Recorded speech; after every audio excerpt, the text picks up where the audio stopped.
Some people just don't listen. They do like you better. Oh, wait, this is in front of you too. Look, what is, oh, C. E, so Jesus. Madam Mayor, it is 6:02 and we are live. Thank you very much. Good evening, everyone, and welcome to the City of Lake Worth Beach Utility Commission meeting on Tuesday, February 28th, 2023. Vice Mayor, oh, we have the roll call. Yes, Mayor Betty Resch, Here. Vice Mayor Christopher McVoy, Here. Commissioner Sarah Maliga, Present. Commissioner Kimberly Stokes, Here. Commissioner Reynaldo Diaz. Here. Thank you. Commissioner, Vice Mayor Voy will lead us in the Pledge of Allegiance.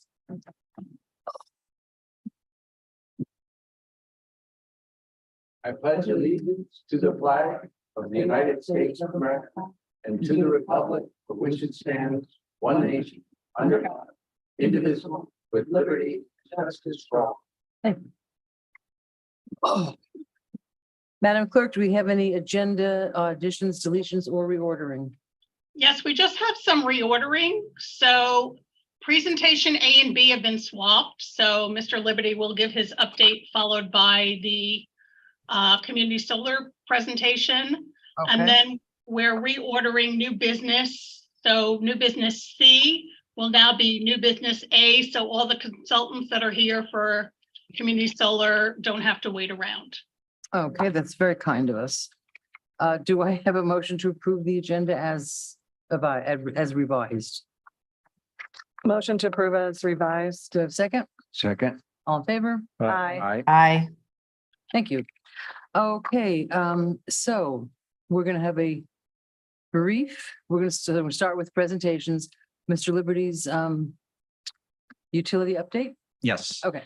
So this is continuing some, oh, I'm sorry, for the record, Ed Liberty, Electric Utility Director.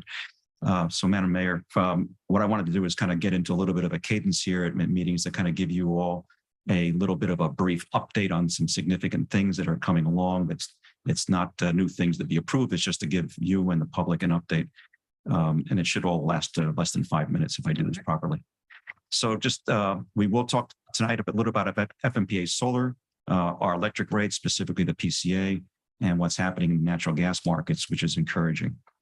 Something that we didn't talk about last month's meeting was just the tremendous job that customer services has done. The customer service group, which is actually a utility customer service function, takes thousands of calls a month. Most people may not be aware of this, but those call wait times have dropped down to the 1 to the 2 minute range on many days. Just 6 months ago, it was not unusual to have those wait times be 5 to 20 minutes on some days. So the fact that Nanette and her team have gotten this down to a minute or two, and in many days less than a minute or two, is outstanding. So I wanted to give them a shout out and let you know that that group is doing an awful lot of good work to make sure those calls get answered very quickly and then they move things to resolution. That doesn't mean that there won't be 100% satisfaction on the part of the customers with the answer, but there's been a significant effort made to answer the phones quickly. And we appreciate that and commend them. Please pass our thanks on to them. I will. So we're, as you all know, we are also doing a heavy lift right now with our grant writers on the grid resilience grants on topic area or subject area 1 and topic area 2. And we're making great progress on those. We remain confident based on what we're hearing on the training calls, the types of questions that are being asked by others, that we're on the right path and we're doing a good job. So we've got a lot more to do in the coming days and weeks. I know, for example, we have staff members that are working 6 or 7 days a week on these documents together with our grant writers, and they're making progress. So I'd also point out that Florida Atlantic University, with regards to ocean current energy, is also applying. They, just as we did, got a letter of encouragement to proceed to the next level, and we would be a sub-recipient on that. There's some dollars in there, no match required on our part under topic area 3, but we would be a recipient. This is the study phase for an eventual ocean current project. The good news is that some of the work that we're doing to bring power out to the beach to upgrade that infrastructure would be beneficial to that offshore project. And you've heard us and Gabe Alcenas from the Research Center speak about that before. Okay, moving on to FMPA Solar real quickly. FMPA Solar 1 is the project that failed to meet its milestones by the developer. The FMPA board did vote to terminate that contract and reached an agreement with the developer to in fact go ahead and terminate. That came with a termination payment due to the participants in the project. Our share of that payment is $301,000 and change. It's our intention to take that $301,000 payment, obviously, and credit it to the PCA, as this would have been a PCA transaction. So we'd like to see that $301,000 go into the PCA balance to help work down the PCA. We would expect that that payment would come probably within the next few weeks. The dollars have already been received by FMPA, so now it's a matter of distributing it to the member cities. I have a question. I'm very concerned about our lack of reserves. That $300,000, could that possibly be put into seed a reserve instead of using it for to reduce the PCA? Absolutely, Mayor. Yes, it can be. And then tonight, I believe in option 2 of the PCA, we'll be talking about that. So it'll be an option 1, option 2, and option 3 for PCA adjustment, all of which are decreases. But But does that include the $300,000? yes, Okay, All of those options include that 300,000? it's baked into all of them. All of them. okay. Thank you. The last item on solar is the city's desire to move 10 megawatts from the Solar 1 project. So FMPA Solar 1's terminated. We had committed to do 10 megawatts there. It's still our intention, assuming this board continues to support it and ultimately approves a contract, to move that 10 megawatts to FMPA Solar 3. So they're reserving space in that FMPA Solar 3 project first for the people who didn't get their FMPA Solar 1 allotment. So we would have the right to go in there first. As we talked in the past, we also have the option to go to another 20. We could go from just 10 to as many as 30 under FMPA Solar 3. That option is still on the table. That's less than $40 a megawatt hour. And you've all been in the confidential one-on-ones with me, so you know Right. the actual number that I can't share publicly, other than to say it's less than 40. We will have to make a decision on that probably in the April or May timeframe. So we'll probably have FMPA come back at the April meeting, get into a little bit more discussion, make a presentation, and look for an approval to subscribe to the 10, plus conceivably the other 20. At your discretion, it's a policy decision. what So you that want would to be do. on Solar 3. That would be on Solar 3. Mhm. Solar 2, there's no comment in here in Solar 2, but Solar 2 is on track to begin delivering energy December of 23. So 50% of our commitment to Solar 2 will begin December of 23. The other 50% will begin in December or November of 24 on schedule. And Solar 3 would follow that in 25 and 26. Great. Electric rates. You'll hear a proposal tonight to adjust the PCA. I can put out there that we see roughly at this point that we could reduce the PCA by a little over $5, and we're going to get into some more detail later on. If the markets continue to do what they're currently doing, and the markets are continuing to drop, and you have a slide that shows that, we're anticipating that probably in the July timeframe, maybe for a July 1 rate decrease, we could have a rather significant decrease. So the gas prices that we're seeing now, once we pay off that true-up balance, right, back to our fund balance, that we will be perhaps lower than we were when we started the fiscal 22 year, back in that time frame. So we could be looking at probably maybe $25 plus type of decrease in a monthly bill for that 1,000 kilowatt hour customer In in July. July. Subject, of course, to the markets continue to do what the trend says, and you have in your package. If we go to the next slide, on the left, it's going to be hard to read, but you may be able to read it with magnifiers like mine. On the left are the prices that we showed you from the futures markets at the January 28 meeting. And then on the right is what the markets were showing as of a little after 8 o'clock this morning. So I didn't check to see where the markets settled for the day, but if you just read across month to month, the months don't match up quite because the March contract's no longer traded because it's up against the month. So, but if you look month to month, you can see the prices are just as low, if not slightly lower. So the trend is holding. Prices have come down. That's largely attributed to the weather for the winter that was warmer than expected. Right. And Okay. storage levels therefore a little bit higher, and a prediction for what's coming for the summer. So at the moment, the markets look good.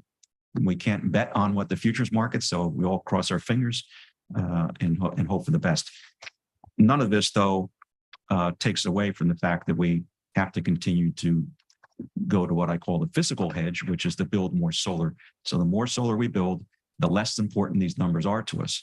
We're already well ahead of the state. And I like to always remind customers that, 5 years ago, August of 17, we were ranked 24th in the state for our rates, 24th highest.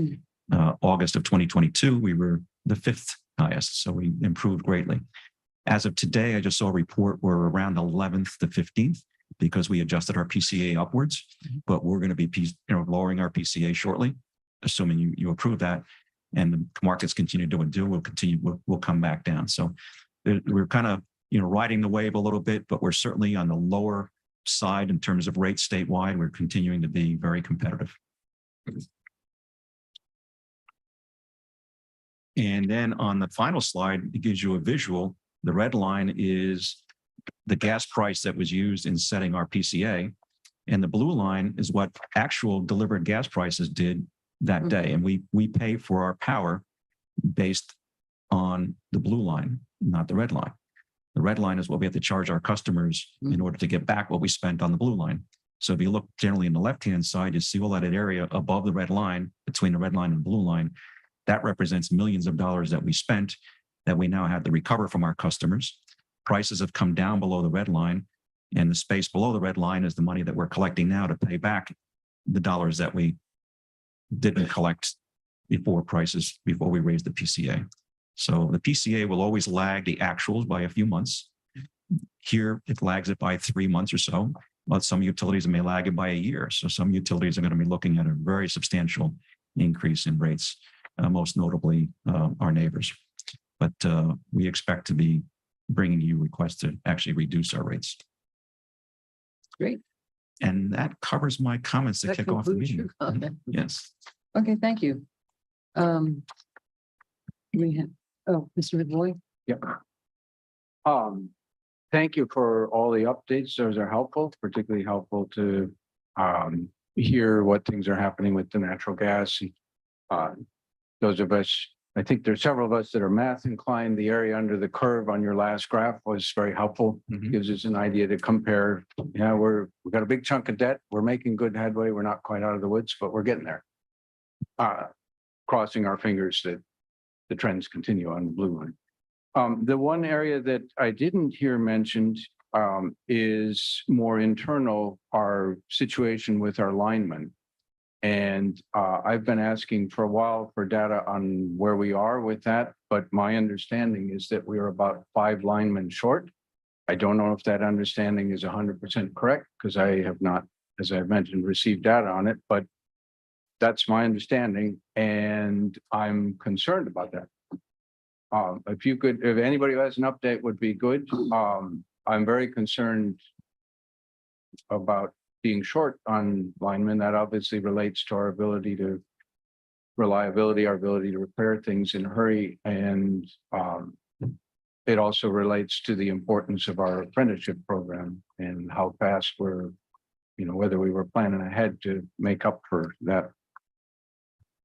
Well, I can address that on the fly. First of all, that data is being assembled. The size of the apprentice program really has nothing to do with how many openings we have. The openings that we have are because people either went to work someplace else or retired, or were promoted into other positions in the city and ascended. So it's not unusual for us to be hiring linemen just as we hire professional staff and in all aspects. We hire those positions on a regular basis. So we have searches underway. We sometimes have lots of candidates. Sometimes we have a few.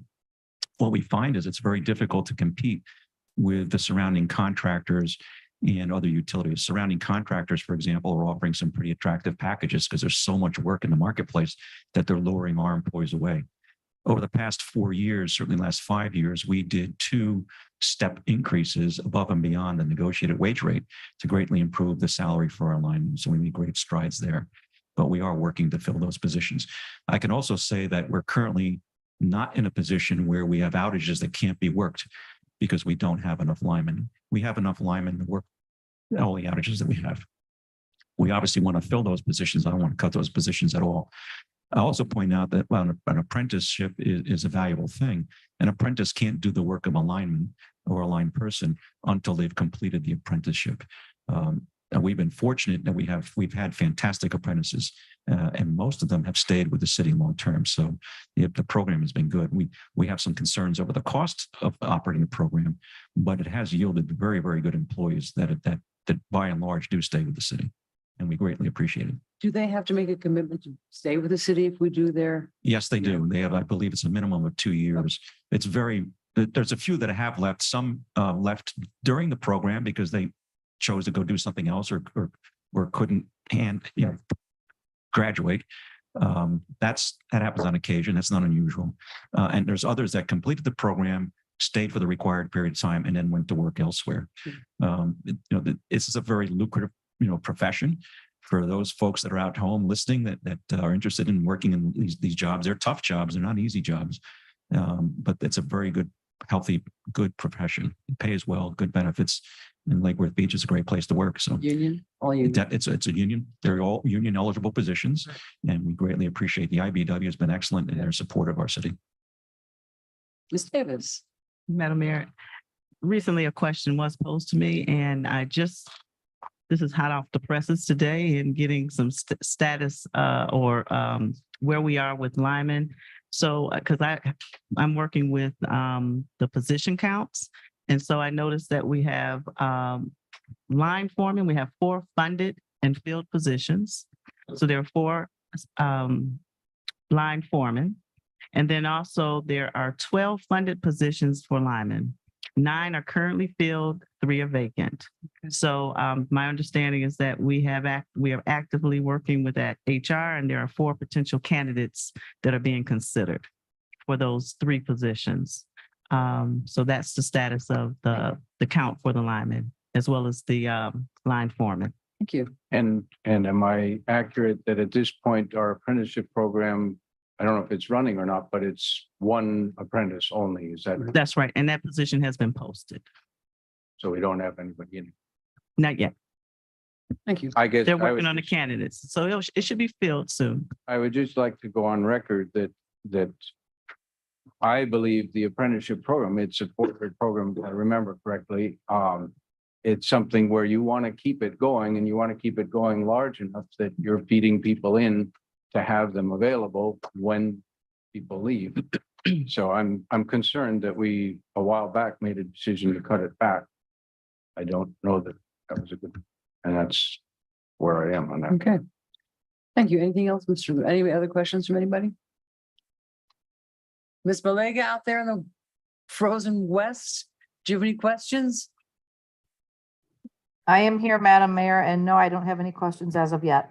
Thank you. Okay, next up, a presentation regarding community solar brought by Anna Balzer from the U.S. Department of Energy and Joyce McLaren from the National Renewable Energy Library, brought forward by Vice Mayor McRoy. What's up? Madam Mayor, so both ladies are here on Zoom, Okay, and Ms. Bowser is going to share her screen for the presentation. great. Okay, you've got 10 minutes. Thank you. Wonderful. Thank you, Madam Mayor and Commissioners, for inviting us. Just want to make sure my audio is coming through. Okay. Wonderful. You're good. Great. Thank you so much. So as Ms. Coyne mentioned, my name is Anna Balzer, and I support the National Community Solar Partnership, which is a project and program of the U.S. Department of Energy's Solar Energy Technologies Office. Start with just a brief overview of what the National Community Solar Partnership is, and then we'll talk a little bit about the benefits that community solar can bring. So the National Community Solar Partnership is a program that was launched in 2015 and serves 3 main efforts. So we do a lot of data tracking the community solar market at a national level. We provide technical assistance both to individual organizations and in group settings. And we provide an online collaboration platform that currently has over 1,400 stakeholders, all looking into community solar within their specific jurisdictions and helping us grow community solar as a nation. So starting from the top, what is community solar? The U.S. Department of Energy has what we call sort of a big tent description of community solar that says it's any solar project or purchasing program where the benefits are flowing to multiple customers, and those customers can be individual households, businesses, nonprofits, and other groups. For our data tracking purposes, we add a little bit more detail to that, saying that the community solar project or program includes a contractual relationship with the owner or operator of the installation and the subscriber or the recipient of those benefits. And community solar is really seen as a tool by the Biden administration and the U.S. Department of Energy to allow customers who cannot install solar on their own roof a way to access the benefits of solar energy.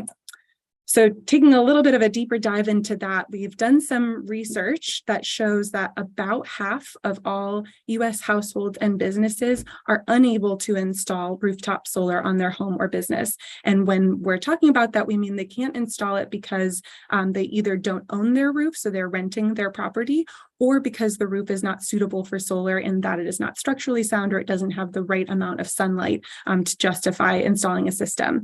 So this 50% number is not taking into account anyone who is unable to install rooftop solar because of the upfront costs. When we add that in, we anticipate that it's a much higher number of folks that are not able to access the benefits of rooftop solar. So when we're thinking about the benefits of community solar, we're thinking about how do we ensure that all of the benefits of clean energy are accessible to folks who don't fall into that 50% who can access rooftop solar. So a brief survey of the community solar market as it is now. Again, we've been tracking this since about 2010, really trying to understand how community solar is growing across the country. And as of the end of 2021, there was about 5 gigawatts of community solar nationally, with that being spread about over just shy of 2,000 projects and seeing projects across the country. And that growth has really been significant in the last 10 years. So we're seeing capacity almost double year over year for community solar. And just in 2021 alone, we saw 1.6 gigawatts come online. You can see on this map to the right where that capacity is located. So the bigger circles represent larger capacity projects. And Florida is a leader, in fact, is the leader in community solar installations in the country, with about 1.6 gigawatts of total capacity in Florida. Just diving into those statistics a little bit more, a lot of that is because of 2 main programs. So Florida Power and Light's community solar program and Duke Energy's community solar program represent the majority of that capacity, but there's about 53 megawatts of community solar outside of those 2 programs, with 33 of those megawatts being owned by municipalities. So Orlando Utilities Commission and the City of Tallahassee represent those additional megawatts. So just to give a little bit of flavor of who participates in community solar projects. So there are a couple of key players. The host is where the project is owned and typically located. There's usually a developer involved that constructs the community solar project. A sponsor, which could be the same as the developer, manages the subscriptions and the relationship with the utility if they are not the utility. And then the utility, of course, is involved in measuring the energy and distributing the power on the grid. And then the subscribers can be any class of electricity ratepayers, so individuals, businesses, nonprofits, again, and they're all getting a share of this community solar project. So the project is built at a site and everyone that subscribes to it subscribes to a certain portion of the total capacity of that project and receives benefits in proportion to the subscription amount that they have signed up for. There are a couple of ways that community solar can be developed. So these are a couple of different ownership arrangements that we see across the market. So one is utility owned. This is where the utility company or a municipal utility owns, can construct and operate a community solar project and program. Another is third party owned, where it is developed by and owned by a third party that will both develop the project and manage the subscription process. There's also something called a third-party flip, which is often when a community-based organization or a nonprofit wants to own the system, where they will allow a tax equity investor or developer to own it for a certain portion of the project's lifetime in order to capture tax incentives, and then the ownership then transitions to the nonprofit or community-based organization.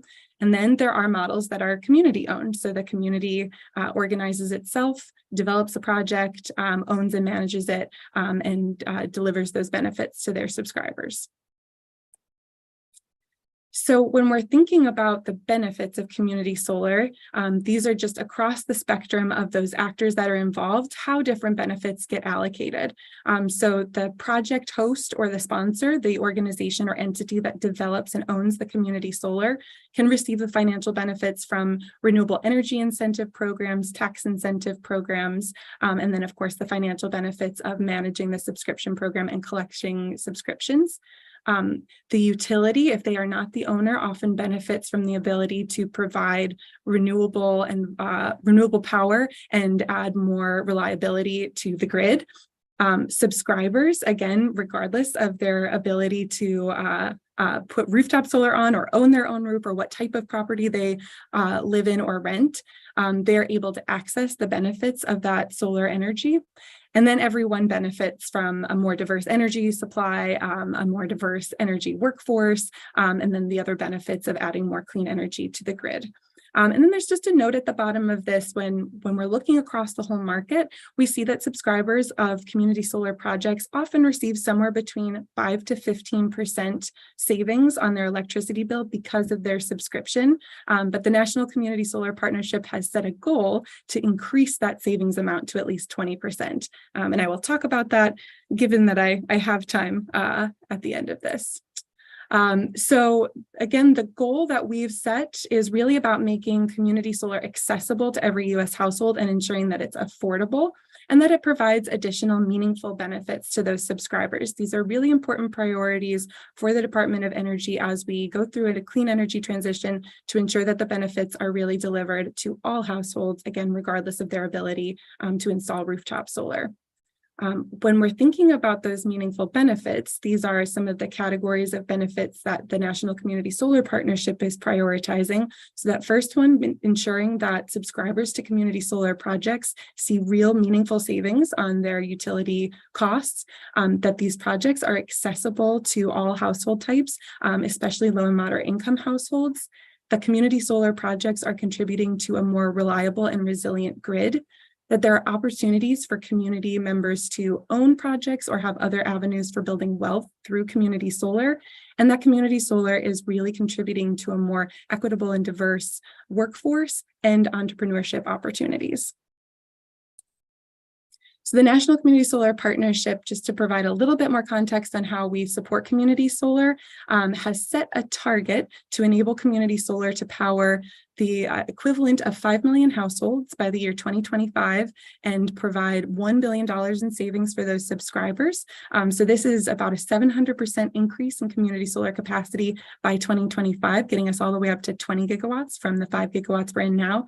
And we have a number of programs that support efforts towards that target. But there are two I just wanted to mention for you all today. One is technical expertise and capacity building. So we're able to provide direct technical assistance one-on-one to anyone within our membership that applies for it, and membership is free to join, and we welcome any of you to join.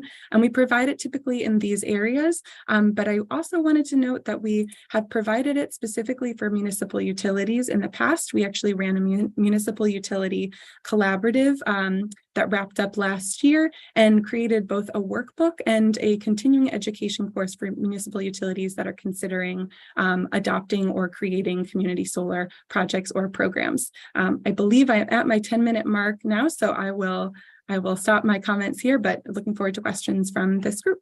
Well, we really don't do a lot of questions.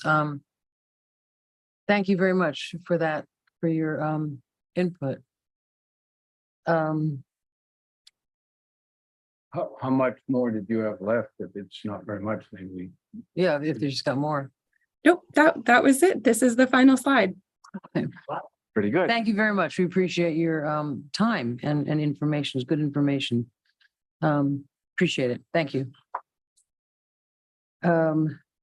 Next up, we have public participation of non-agenda items and the consent agenda. And I have 1, 2, 3. Okay. Jessica Newton. Hi. I'm having trouble keeping up with all the different numbers today. Hi, good evening. Your name and address, please. I don't think the mic is on. We're working on it. Thank you. On the top. Hello? Yep. Hello. Good evening. My name is Jessica Newton. I live here in Lake Worth Beach. My address is 301 North L Street, apartment 103. I've been there for 8 years. I also am proud to say that I am a business owner. I own Flooring by Design, 503 Lucerne Avenue. I've been there for 6 years.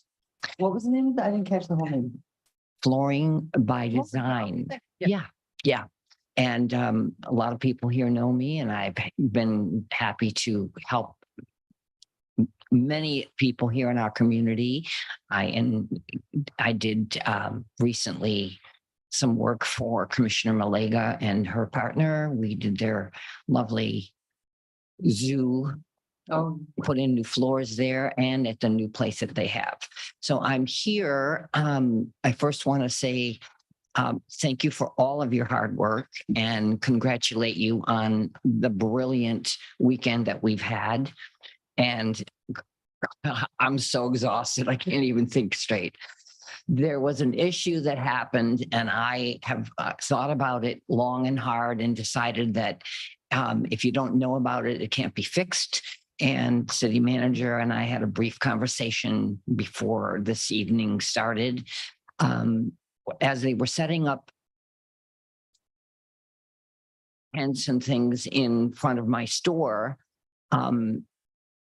I said, I went to them and the guys that were working, and I said, who came up with this plan? Because you're putting up these white tents that are blocking my store and my neighbor.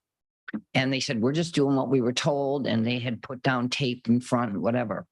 So I said, no, I said, they won't be able to see me because I'll be blocked. So there was a wall on the. Yeah. And so I said, who's in charge? And they said, well, they're around somewhere. So I did find someone and brought them to my store. And I said, this is not going to work because from here to the end of the block is empty. Can we possibly move them? And I was told no. Ultimately, the posse came. Lauren, that was in charge of the entire program, came with 4 police officers and told me it's going to stay the way it's supposed to be. And I called my landlord, who was happy to get involved. And ultimately, the Palm Beach County director,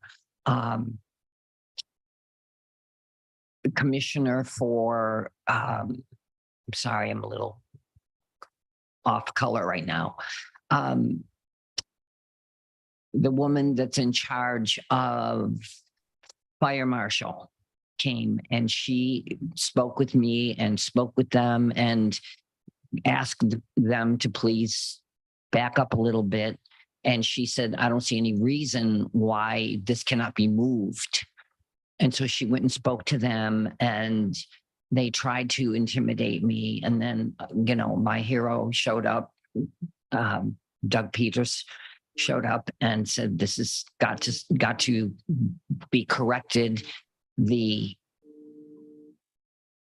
One of the things that I was concerned about is whoever put things together did not consider that there are some of us, like myself and Good Karma Zen store, we work very hard to be fair to everybody and to continue working hard that we can be successful. I pay a lot of rent, and they were going to put the porta potties right next to me.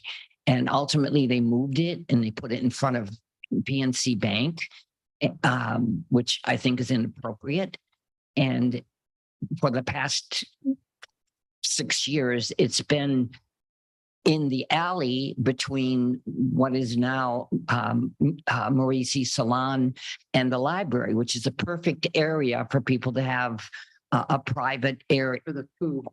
So we need to, I would love to assist in changing some things so that all of us are able to continue safely, to be successful. And Thank you. That's time. I'm sorry. thank you so much. And I appreciate you all so much. And thank you for your, Because I was there and there was, I because I could see your store and Karma, wherever the store is, you know, through the tent, there wasn't a wall there when I was there. So hopefully that was someone. right. People that run the library came to me and said, this is not good. We're going to try to help you out and back you up. So I want to thank you all again for the brilliant work that you all did to make it a huge success. All the credit goes to staff and volunteers. We just get to enjoy it as well. Thank you so much. Thank you very much. Appreciate for it. being in Lake Worth. Kara Jennings?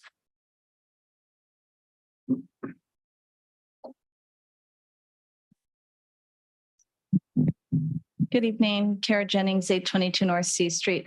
Just real quickly, there's a street light on C Street, close between 8th Avenue North and 9th Avenue North. That is really horrible at night. It's got that strobe thing going on, and I've called before to report it, and maybe I didn't call the right number. So I'm just taking a moment now to ask that it be fixed. Thank you. Thank you.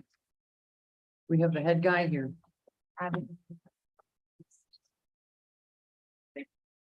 There's Thank you another, very- one while we're at it, there's another one on M and First North. I know exactly what it's. Still fucking those Girl Scout cookies. And last but not least is Peggy Fishman. Let me just comment on Oh, the streetlights, because that is. There is a place to report on the website. Yeah, there is a Yeah. place to report on the website, and we do take them very seriously. So you don't have to wait days to come to a meeting to tell us. If we're told about that, we're generally, especially ones that are strobing, are likely going to be fixed within 24 to 48 hours at the most, if not that same night.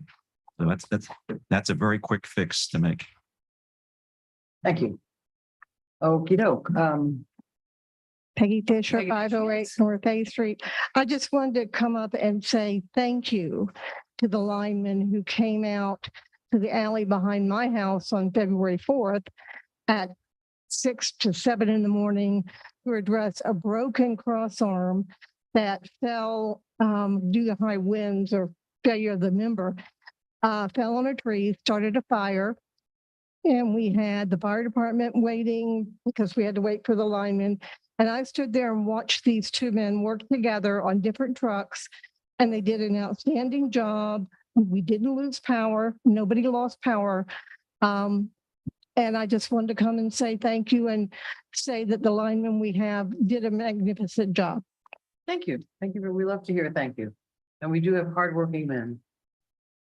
And Madam Mayor, may I say something? Sure. So just to, because Mr. Liberty brought it up, Director Liberty, I have a new business that's off of Lantana Road, and last week after we left our meeting, at about 9:45, I had to drive down Lantana Road, and I realized that there were 6 streetlights out in a row. So the next day I called somebody that I know at Lantana, and they said, well, we'll call FPL. They called me back an hour later and said, FPL said it'll be fixed within 15 to 40 days, depending on what the issue is.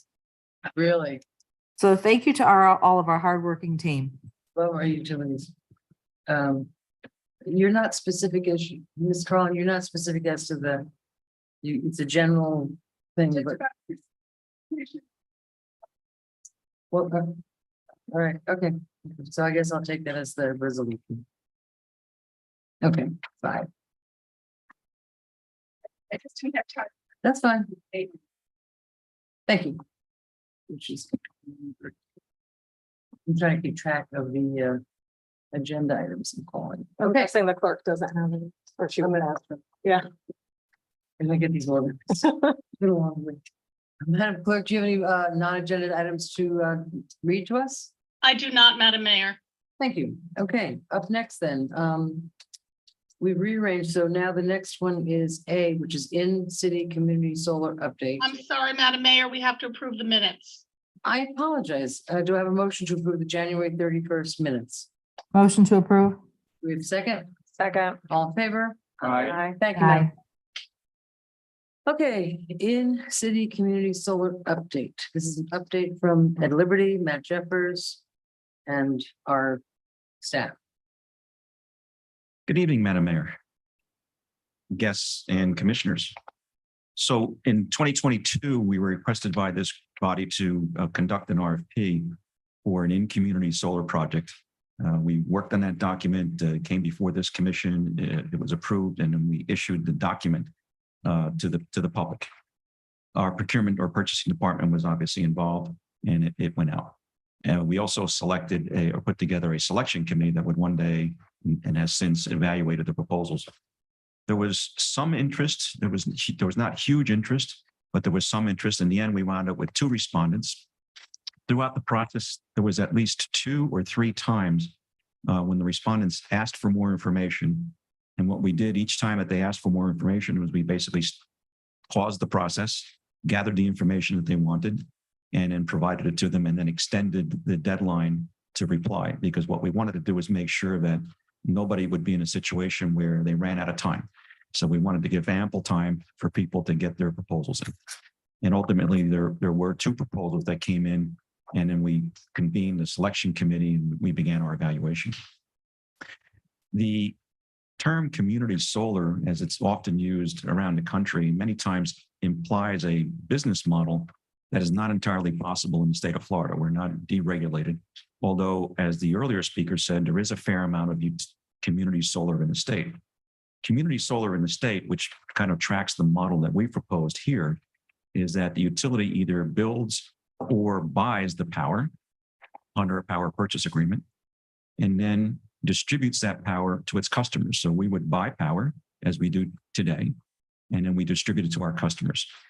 You couple that with, or our plan is to couple that with a new billing system, and we're currently trying to put together the basics and to bring you the proposal to approve a billing system. Because we need a billing system that will allow customers to check off what portion of their power they want to come from renewable, whether it's going to be 20%, 50%, or 100%. 100% is a little hard because we don't have a way to store energy overnight, and solar has this odd feature to it, and it only works during the day. But we don't have battery storage yet. But nonetheless, some utilities do offer customers the ability to get 100% solar. And what they do is they just do it by math, even though their power they're getting at night is not renewable, but they're billed as if it had been. But we need a billing system that will do that for us. So the model that many of the utilities in Florida have subscribed to, if not all, because I don't think there's many different ways to do it, is the utility commits to buy the power from the power producer under a long-term contract, or has a power plant built that's solar, and then makes available to their customers the ability to check the menu and buy a la carte. That's the model that works. And that's the model that we've subscribed to here in Lake Worth Beach. We currently have 1 solar project in Lake Worth Beach, but it's so expensive that we don't think anybody would subscribe to it. It would be very, very high. But the plan is, as we start receiving solar energy from the sources that we plan to buy it from, that it would come into our portfolio, and then customers could select how much they want to take. One of the things that we have to work out, and it will be a policy decision, is that right now we envision that solar will come into the port, and this happens today, that solar comes into our portfolio and it's all in one bucket. And it's in the average cost of electricity that everybody is benefiting from. If certain customers subscribe to solar, that means that unit of solar electricity, whether it was cheaper or more expensive, is now allocated to that specific customer. So you can't sell the same thing to multiple people at the same time. So you have to remove it from the rest of the PCA. So the billing system and the subroutines that would operate in background would allow us to continue to do that. So it's not impossible to do, but that's what we're working towards doing. Nonetheless, we did receive 2 good proposals that we gave a lot of thought to. And ultimately, we were bound by a statement that was put in by the commission into the RFP, and I'll read it. The program offered must provide a neutral or positive financial impact to the city's utilities and city's program participants. The challenge that we had was that the power purchase agreements that we received, the bids that we received, were substantially higher than what we could otherwise buy that solar power for. The lowest cost one was a project that would be built at the landfill, which was an interesting project. And certainly there's space at the landfill to build more. But there are some concerns that we would have because it, for example, that price was $62 plus per megawatt hour for the power.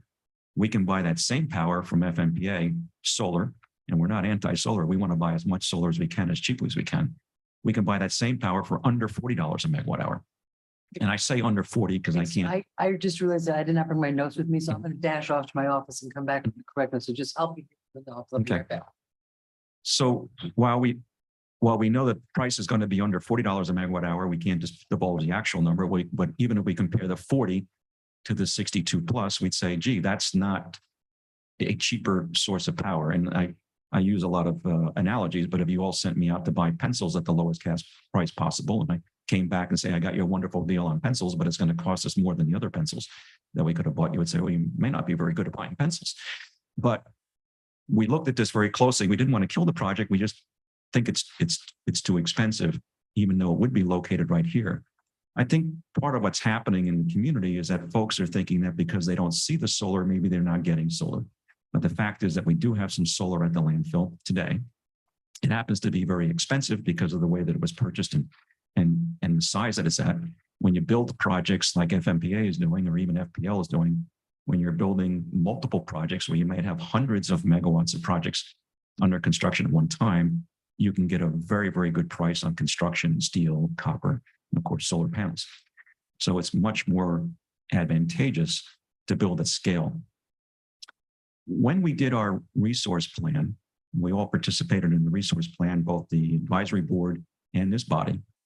We did an evaluation of what we call utility scale solar, which is large scale solar built outside the city and then imported into the city versus building on the landfill.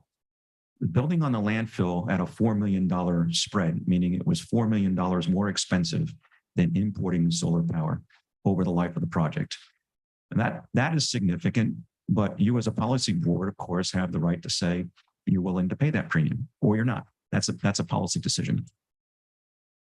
One of the proposals that we got was very creative. They were certainly willing to build on the landfill, but they took it a step further and focused on rooftops and canopies. The canopy projects and rooftop projects are certainly very expensive.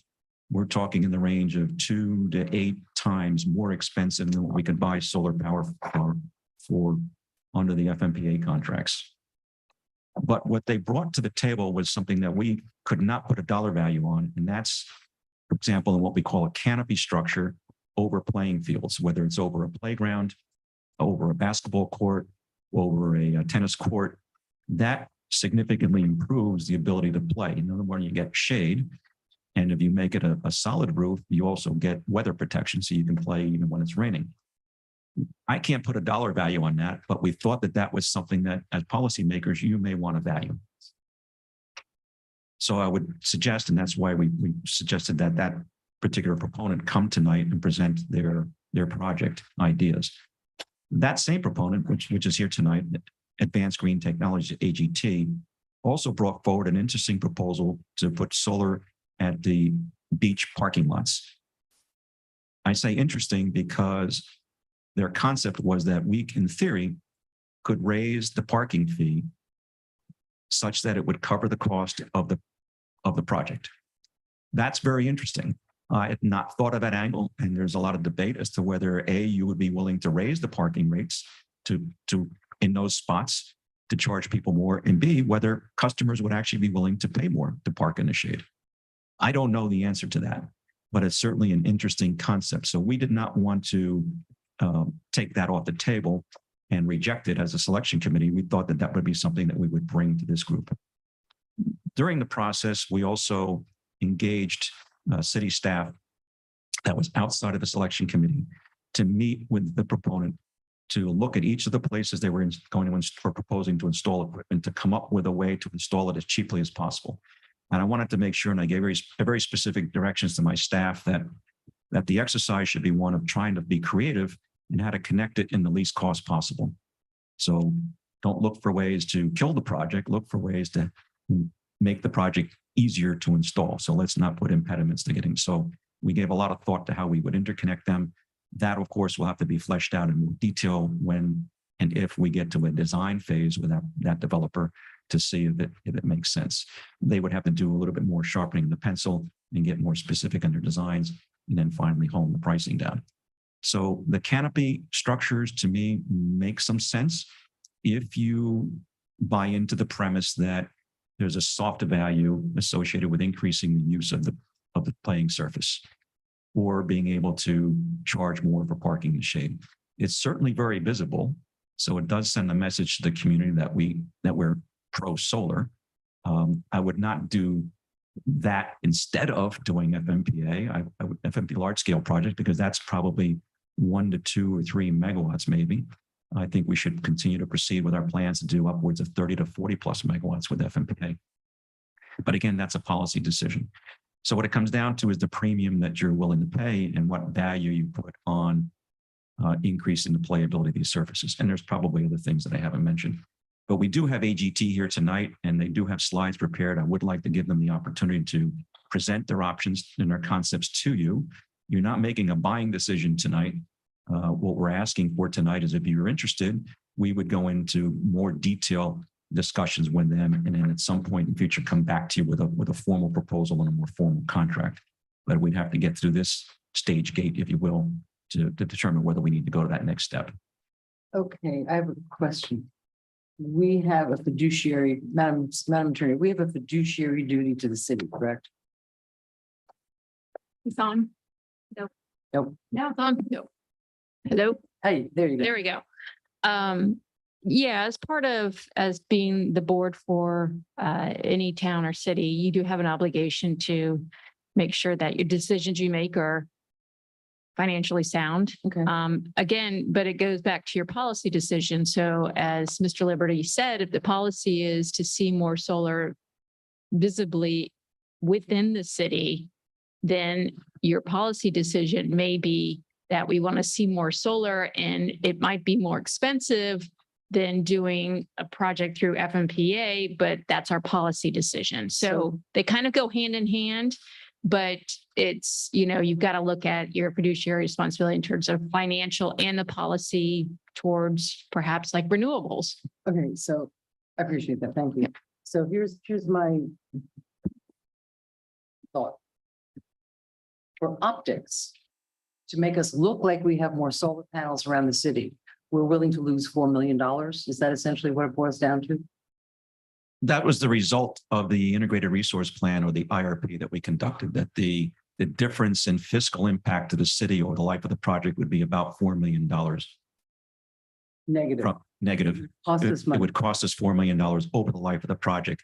And that was the landfill solar project as proposed by one of the proponents, and I don't need to disclose their name, versus what we knew we had in hand in terms of pricing from FMPA. Okay, now our solar field that we currently have, our solar field, how much is it cost to produce energy there per megawatt? That unit runs us about $145 a megawatt hour. The proposal that we have on hand is for $62 and change. That project was built very small. It's a great demonstration of what solar energy can do. And But I don't want to say it's a bad project, but it's very expensive. Our average cost of power the last few years was in the range of, let's say, in the low 50s per megawatt hour. From that solar? No, from our total portfolio has been from the low 50s up to about maybe $70 or so a megawatt hour over the course of a year. And the FMPA projects are all well below $40 a megawatt hour. And the solar field, because I'm not great with numbers, the solar field is how much megawatt per hour? It's $145 per megawatt hour. As opposed to something around 50? Yeah, or $145 a megawatt hour for those at home is the same thing as 14.5 cents a kilowatt hour. So it's costing us more to produce power in that unit than we're able to sell the power for. But that's a very unique one-off project. It didn't have tax advantages. It was built small. It wasn't competed very aggressively because of the nature of the contract that it was bought under. So it's not a very good demonstration of what you should be able to pay. Even at its time, it was, in my opinion, it was grossly overpriced.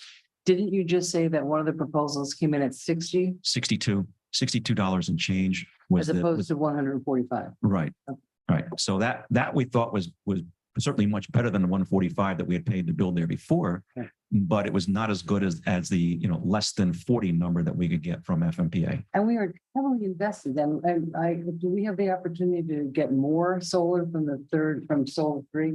From FMPA Solar 3, yes. So at the moment, what they're holding is basically space for us, right? There's room at the end. Right. They're holding space for the 10 megawatts from the canceled Solar One project. Right, They can absorb that.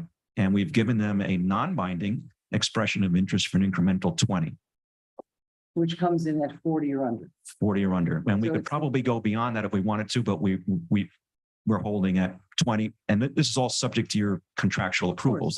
They're just holding a spot for us. Okay, so we could get it cheaper with the FMPA giant project that we're investing in than we could with any of these community projects.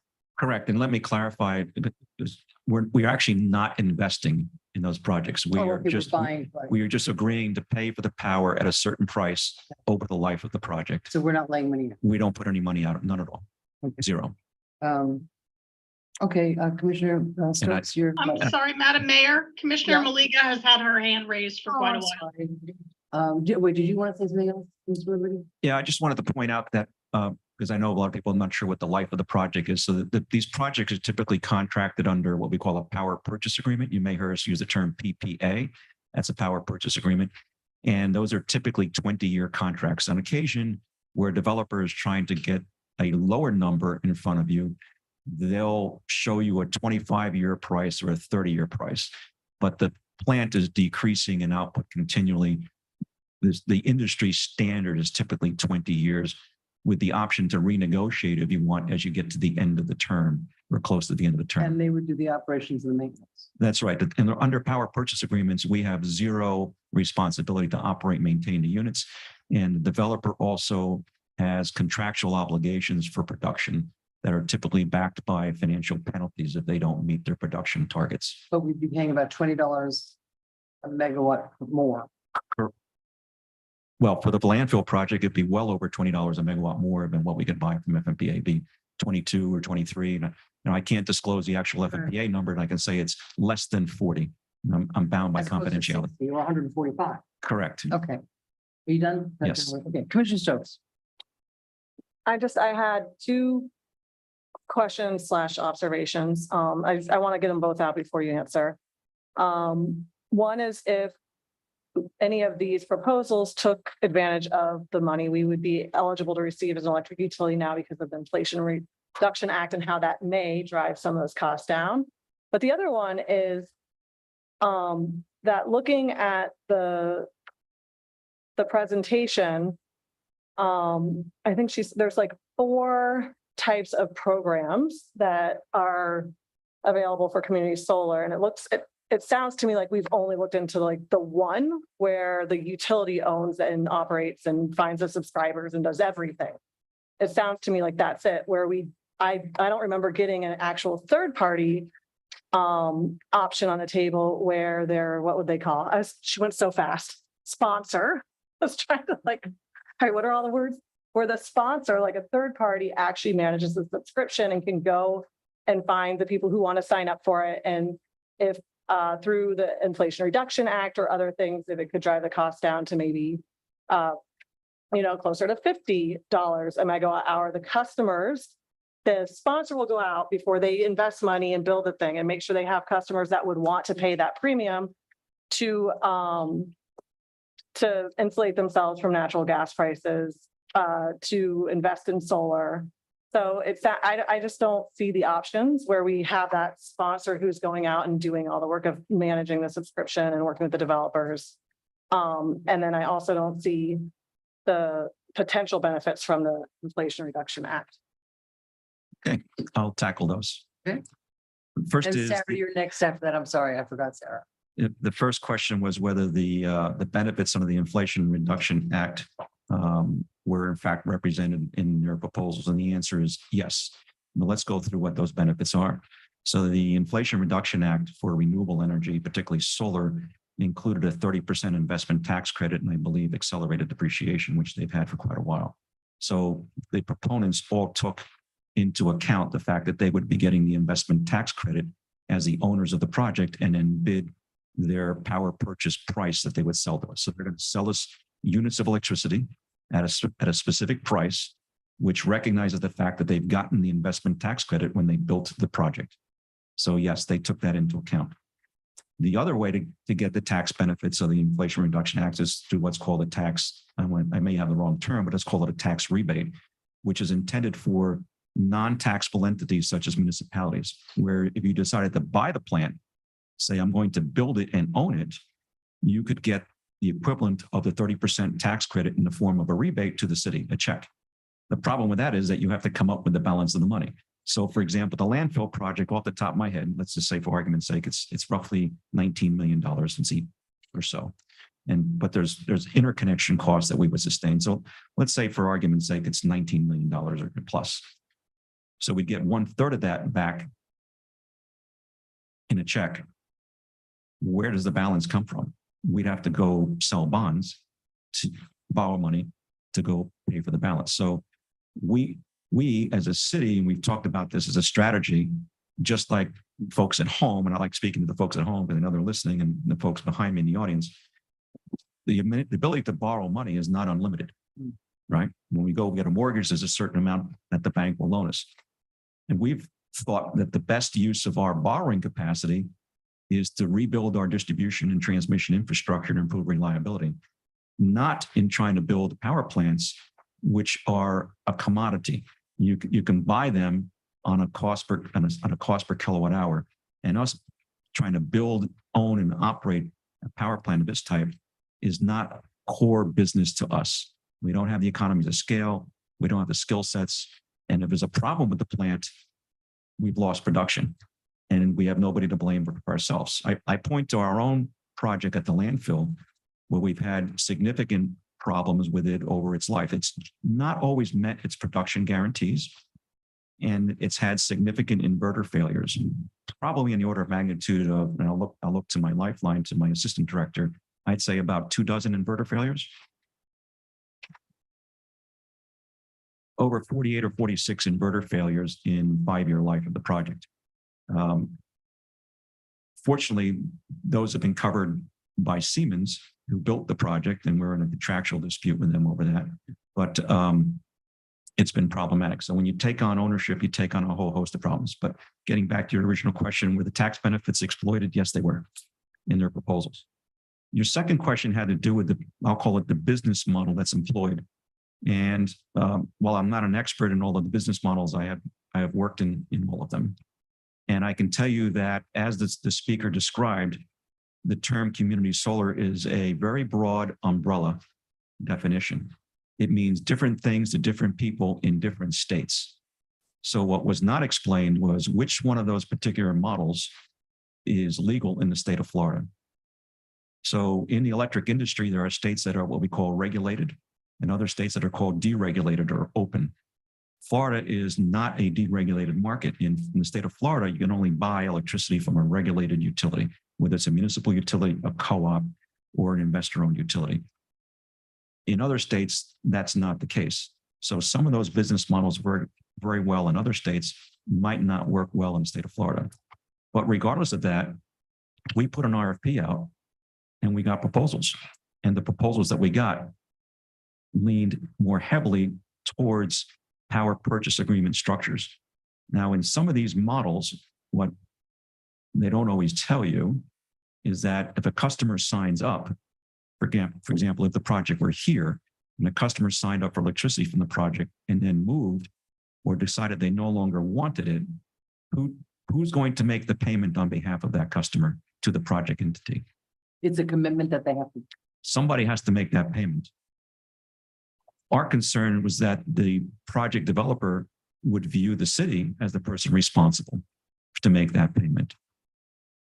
So they logically, knowing how the market operates in the state of Florida, largely proposed power purchase agreement structure where we would buy all of the power from them for a period of 20 or 25 years. And then we would resell it to our customers. And then we, in our billing system, would give customers the option to choose, I call it the à la carte PCA, where they could choose plain vanilla PCA or a solar intensive PCA. We have to develop the billing system to be able to do that. It's not clear to me that our current billing system will do that. So we're talking about rolling out a new billing system. Now, I wouldn't say that we need a new billing system because we want to do this. We need a new billing system because our billing system is at the end of life. So we have to do that anyway. But we do need a new billing system to accommodate this transaction. But in any event, it would be more expensive. It would be than more what we're expensive. Signing up for. Right. Sarah, you're next. Thank you, Madam Mayor. In addition to the cost associated with this, being that this is in District 1, I will tell you there's a great disconcern. And the previous project that was done, there was really no community outreach to the people whose homes this would affect. And I just want us to be mindful that when we're making these decisions, it's not just predicated on dollars and cents. If this is something that the rest of the commission is even considering, I would push greatly for community outreach to all of the neighbors who would be affected by additional solar panels being put out. Yeah, thank you. Yeah. I'll address a couple things and I'll ask for some help from some of our presenters that have available. First of all, I'd like to address the most recent comment by Commissioner Malega. When it's not exactly accurate, when that project, the Siemens performance contract that brought us our streetlights, I was adamant in that project because I knew of concerns in the neighborhood that one of the design features that added cost to it that we insisted on was that the membrane on the top of the land, because there had been issues, concerns in the neighborhood with odors for many years. The city finally resolved that, put a cap on the thing. And my requirement to Siemens was when you install those panels, you cannot puncture that cap. We were very conscious of the neighbors at the time that we did that. And so I think we want to be careful. I'm not trying to argue with you. I'm telling you what the residents around that area have said. So I'm just letting you know that as their commissioner, I have heard great extreme caution about what we do in that area because the community in that area feels that they were not given any leeway, any input when that solar project went in. I wasn't there. I didn't sit on the board. I'm just letting the rest of the community and the rest of the board know that there is a general concern for the people who live around there, that they want to make sure their voice is heard. That's all. And they've had problems too with the, in the years past that community's had with the recycling group and everything. So I think we need to be sensitive to that, but go ahead. Okay. When Director Liberty, when were the proposals received, the two proposals that I understand there were two, I don't know, maybe there are more, I'm only aware of. I don't have those dates in my possession, but I know that Approximately, I don't need dates, but I- month, year. I don't have them. I'd look to use my lifeline, which is our Assistant Director Valentina, who can give you the specifics on that. Okay, thank you. And I know you went through them in detail. Do you have the dates? I don't, I have it here. I can get the dates on, I'll have a date. All right. but we'll certainly have. Valentina Sesteta for the record, Assistant Finance Director. So the proposals were received on May 5, In, in May 5, May 5, 22. 5th May 22. and could somebody enlighten us when the Inflation Reduction Act was passed? I believe is August. Does anybody know differently that it was passed in August? So Director Liberty stated that in answer to a question from Commissioner Stokes, were the provisions of tax benefits of the Inflation Reduction Act included in these proposals? It is quite difficult for a respondent to include and respond to a tax situation that has not yet existed or been passed. I would like to ask, I believe, I don't know if I see it up there, but Mr. Fitzpatrick, I believe, was asked by our city manager. He is, I believe, with the other applicant, could he directly answer whether the tax provisions of the Inflation Reduction Act were incorporated in his proposal that was submitted in May of 22? Yeah, thanks. Yeah, so it would have been impossible to include those by May 5th because the IRA Inflation Reduction Act hadn't come out. It's a little bit difficult for us to hear them. No, they were not included because the Inflation Reduction Act had not yet come out. Okay, so the answer to Commissioner Stokes's question is no. Those tax provisions were not incorporated in that. If I could jump in there for a second. Well, no, I don't. Let him respond. You're don't. accusing him of something, let him respond. We have one of the respondents in the room who says that they did include the tax benefits, and it may come as a surprise to people, but the tax benefits were widely circulated and known in the market. So my understanding when we got the proposals that they did include the tax benefits, and one of the proponents is indicating that they did. I recall Director Liberty stating at an August meeting or after August that it was quite complicated and he didn't understand the tax benefits after the act was passed. So I'm hearing kind of different things here. But I was not proposing a project that wouldn't have to be detailed. So it was my understanding from the proponents, and certainly as they Well, we've represented to just me, that they heard included. that Okay. one of the applicants who submitted at the same time, it was not possible to include those tax benefits. So my point, to cut through a lot of stuff here, is I would highly recommend, but let me say a few other things. We're sort of hearing that, well, you can't really do community solar in Florida because it's a deregulated or not a deregulated market or other things. We also heard from the US Department of Energy that one of the highest concentrations of community solar is in Florida. So something doesn't quite add up there. That's a concern to me. I get that there may be some varying definitions of community solar, but really the bottom line here that we need to look at is the intent that I had when I brought forth this proposal, because I'm the person that brought it forth. So I know quite a bit about what the intent is. And yes, I definitely included in my description of the resolution that I introduced it with, that I wanted some visual. No question, that's written in there. You can look it up. However, my intent with the visual was never that would be a primary source of the serious contribution of juice from the project. That was simply that we throw up a little bit of that so that people can recognize we're doing something. It was more educational, informational, keep the cost down on it. The serious contribution needed to be in terms of developing a rate program, tariff program, whatever you want to call it, a subscription program that gives people in our community, just as the Ms. Balzer from DOE stated, there is an equity issue. As people around the country look seriously at transitioning away from fossil fuel energy to electrification, the decarbonization, everybody that I talked to in Washington when I was up there 2 weeks ago, DOE, nonprofits, and industry, for-profit sector people, everybody emphasized that as we make this transition, it is critical that equity be thought of. And it's very important to the Biden administration.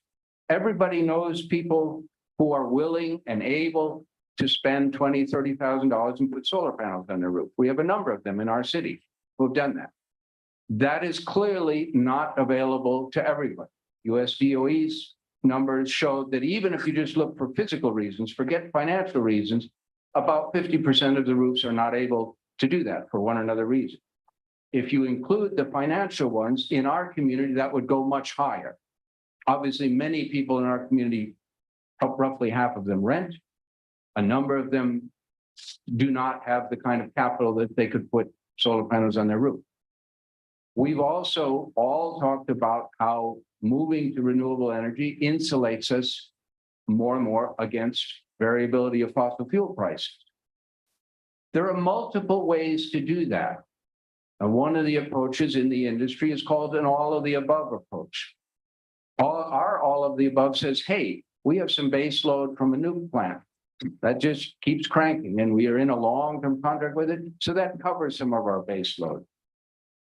The all of the above approach says utility solar has a role and we are actively moving in that direction, and that's fine.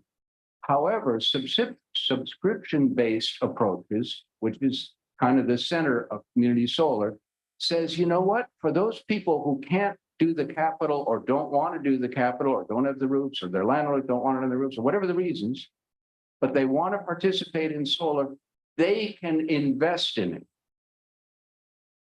And the proposal that was, second proposal, as I understand it from reading through it, and Mr. Fitzpatrick, who is on the line and can clarify and make sure that I don't say anything that's not accurate, can explain better.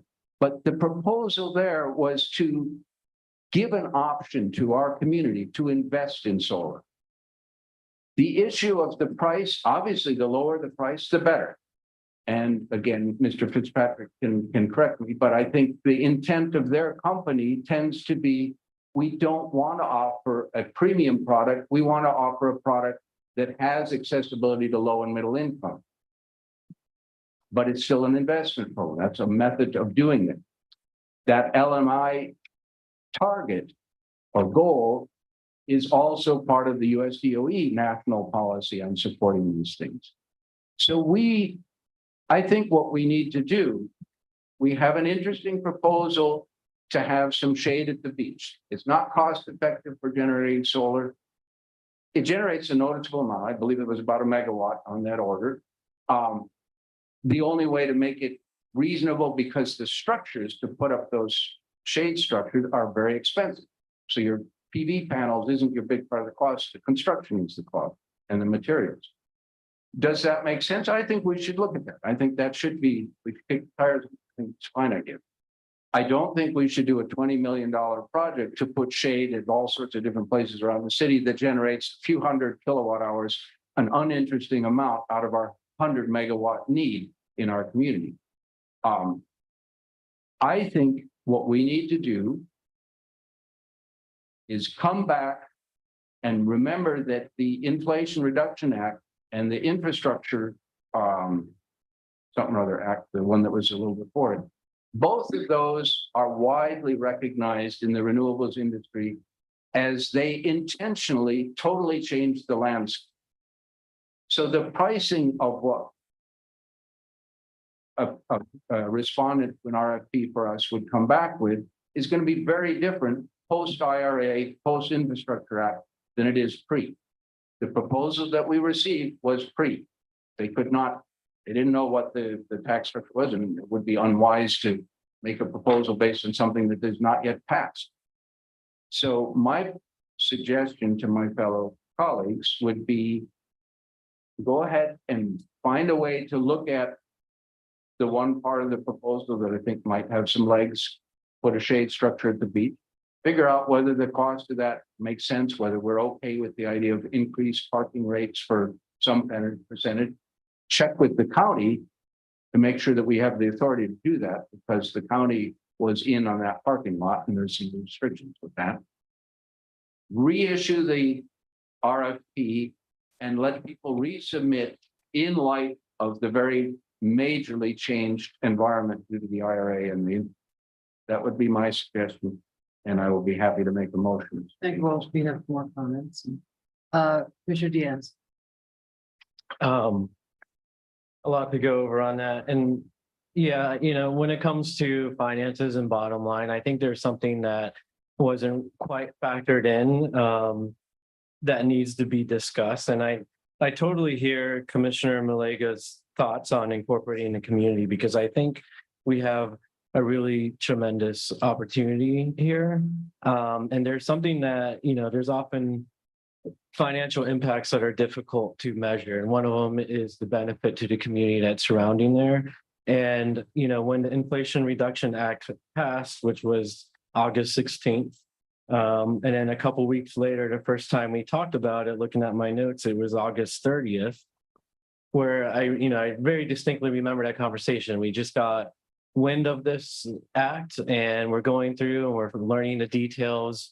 But, one of the main things that stood out at that, that we discussed, because I wrote it down, is that through the Greenhouse Gas Reduction Fund, there's a really considerable amount of money available to projects where if 40% of the electricity that's generated goes to low income and disadvantaged technologies, that's, a really important rubric. And I think Vice Mayor kind of touched on that point, that this administration on a federal level is tremendously into this concept. And, equity is something that is really important to the city. It's something that we talk about a lot, whether it comes to housing affordability and helping our community, get to where it needs to be. And one thing that I think was maybe not necessarily glossed over, because the previous presentation, Anna, I guess her name is Balzer, she was going really quickly, but one of the things that really stood out to me as a benefit, because generally when I look at solar projects and community solar projects, I think of it heavily on the environmental benefit side and climate especially. We did just document cyanobacteria on Lake Okeechobee. There's a big red tide event in the west coast of Florida.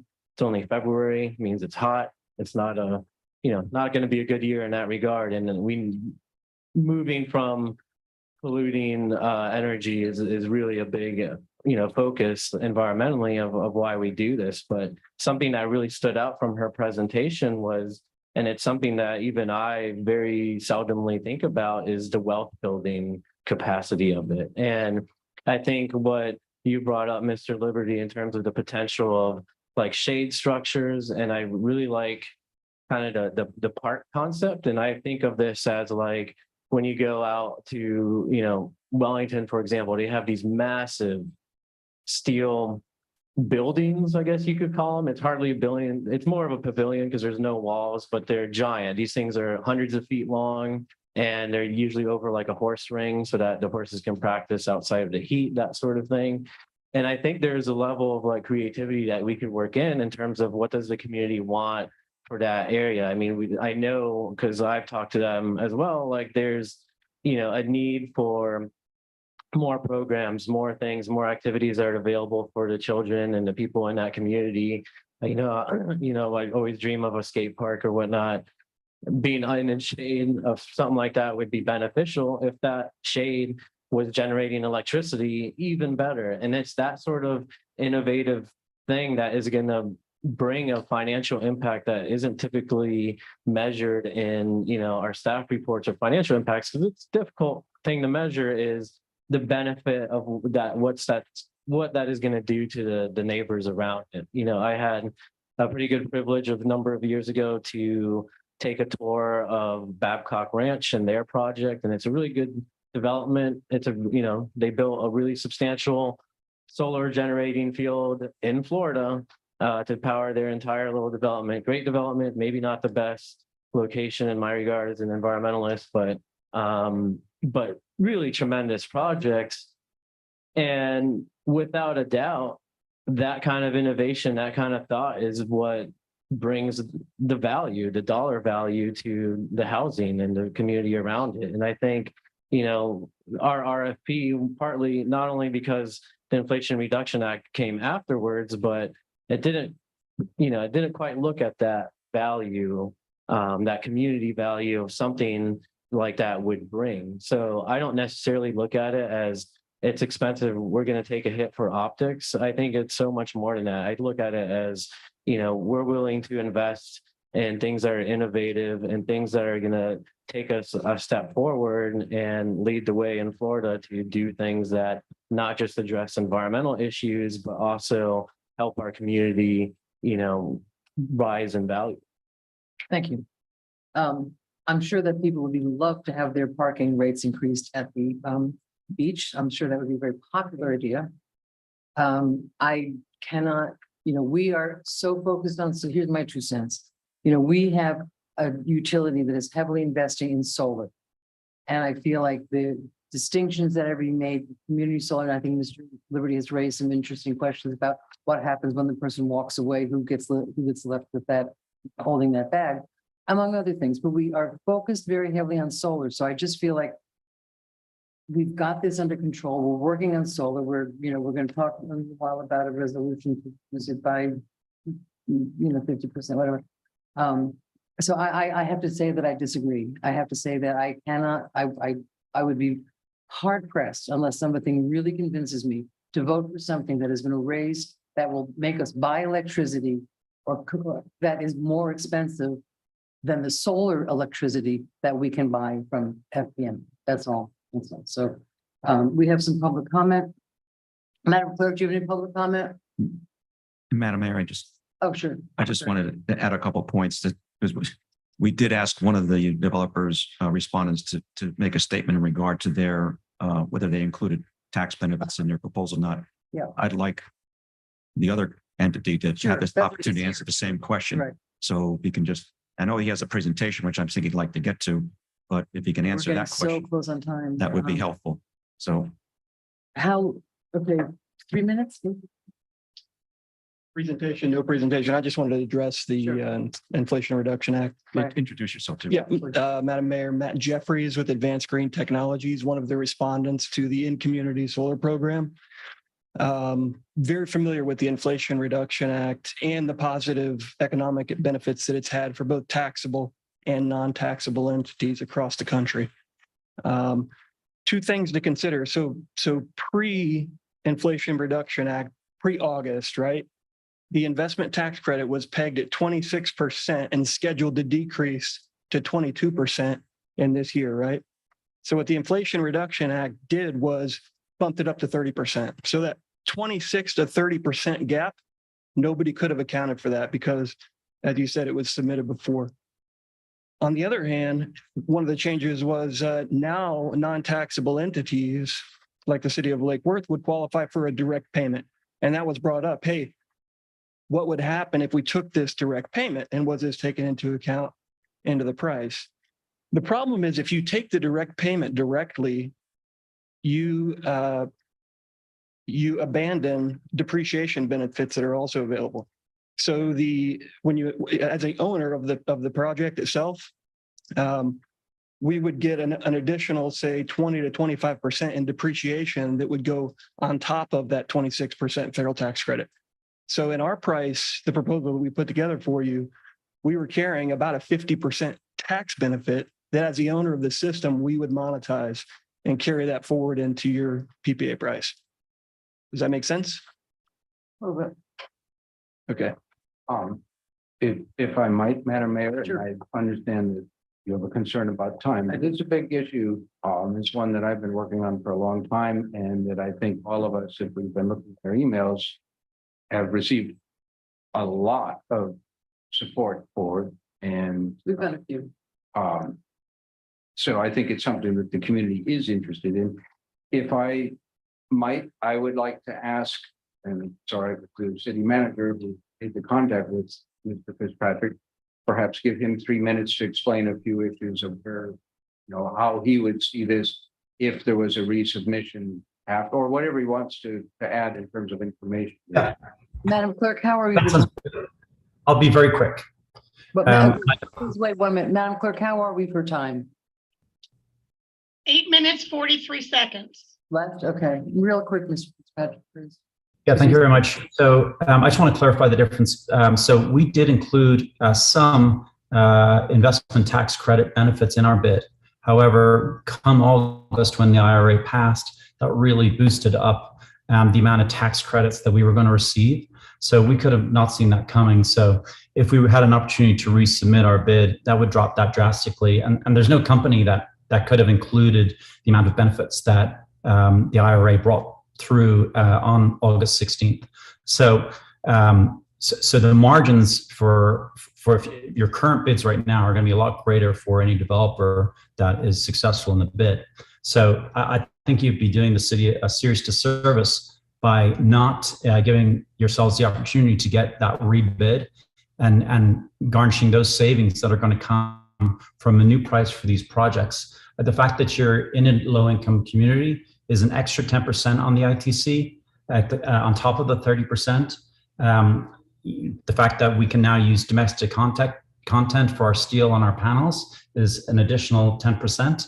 There are multiple benefits to this that are going to put a big gap between the bids that you received back on May 5th and the bids that you would receive today. So I would just say you certainly don't want to do yourself a disservice by taking the bids you got on May 5th. I have a question for both of you. Are you both for-profit companies? We are. Mr. Fitzpatrick, are you a for-profit company? Yep. Okay, thank you. Okay, Madam Mayor, what? I would like to make a motion. Would you Well, like to take comments first? Let's take some comments first. Okay. What? Are we going to see any part of the presentation or no? No. Up to you guys. We're getting so close to Yeah. 30 minutes. I think we're gonna have a workshop. So we have public comments. Let's just start with some public comments. Kara Jennings.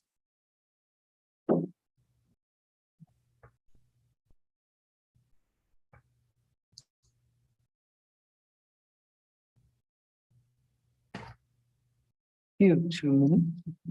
Good evening, Mayor, Commissioners. I want to thank you all and the staff Kara Jennings, 822 North C Street. I want to thank the mayor, the commission, and the staff for moving the community solar program forward. As the director, Mr. Liberty, said earlier in the initial presentation part, he made a comment when you all were looking at the natural gas volatility, that the more solar we build, the less the natural gas markets will impact our ratepayers. So to me, this seems somewhat like a no-brainer to reissue the RFP in light of the Biden administration's tax, the change in the policy that they're offering us. And when you do that, I hope you will include in the RFP to maximize the land at the old landfill. If we can maximize that piece of city-owned property, that just is such a transformation from what was historically, environmentally racist zoning to put a landfill so close to the Black communities. You can sit at the Osborne School, I'm sure, and look out at the landfill, how it used to be. And now you have this opportunity to rewrite a chapter in history, or not rewrite it, but add a new chapter of making clean energy there. I'm sure there are other cities that have put out RFPs that include local hiring, local recruitment and training. And, you have an opportunity here to not only change the land use from what was a dirty land use to a clean energy land use, but also add a layer here of economic equity. And let's get people in our communities into this field. This is just such an incredible opportunity. Mr. Liberty gave examples of other places you could add solar that you can't quantify the benefit. And this would be an example if you put it at the landfill and you were able to add this economic equity layer. And then one last comment, there was also— Thank you, that's time. 4 million over the 20-year possible lifespan of a project is about $500 a day. If you divide that among your ratepayers, it's really pennies difference. Thank you very much. David Sims.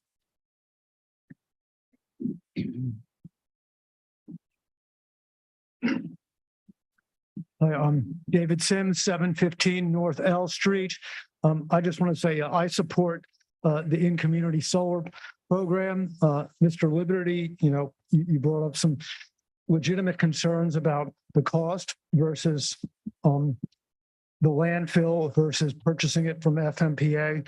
But I'd like us to just consider, with the recent policy changes and the legislation passed at the national level, that maybe you could, revisit those numbers and see if we can get funding and see if we can make it work. I think it's definitely worth looking into. I think it would benefit the residents and the city as a whole and the planet. Thank you. Peggy Fisher.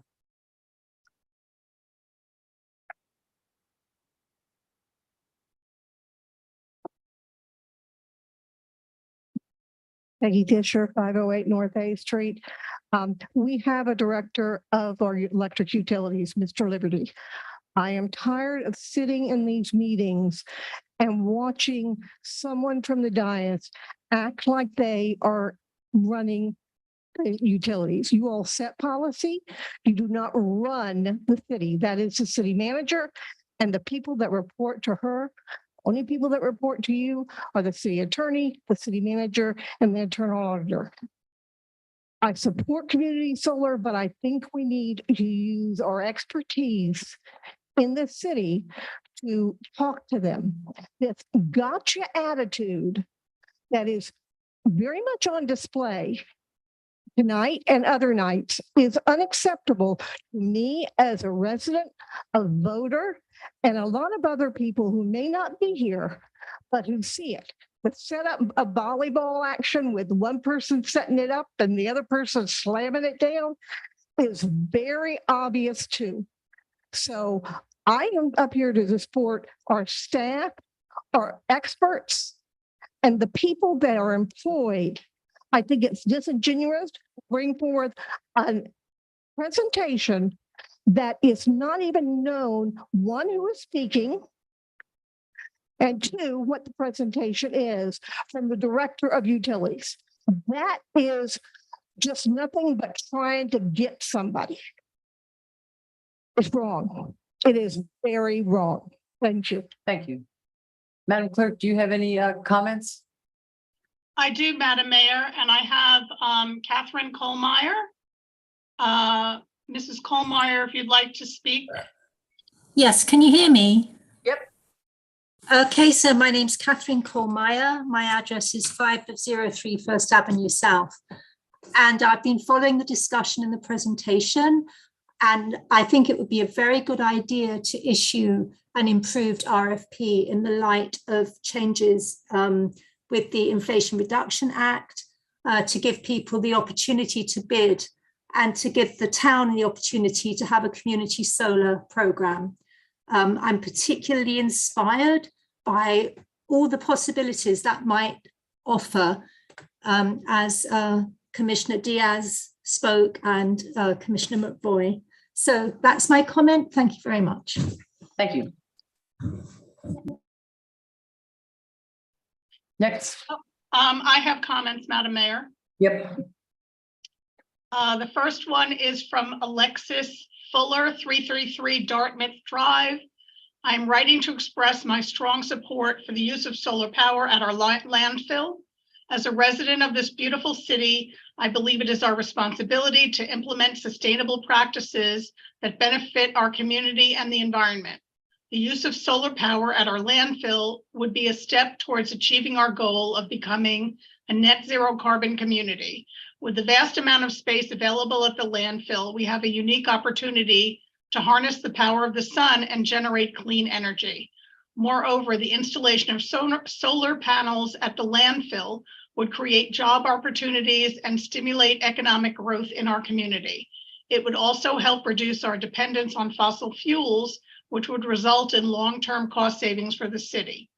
In addition to these benefits, the use of solar power at our landfill would also reduce greenhouse gas emissions and mitigate the negative effects of climate change.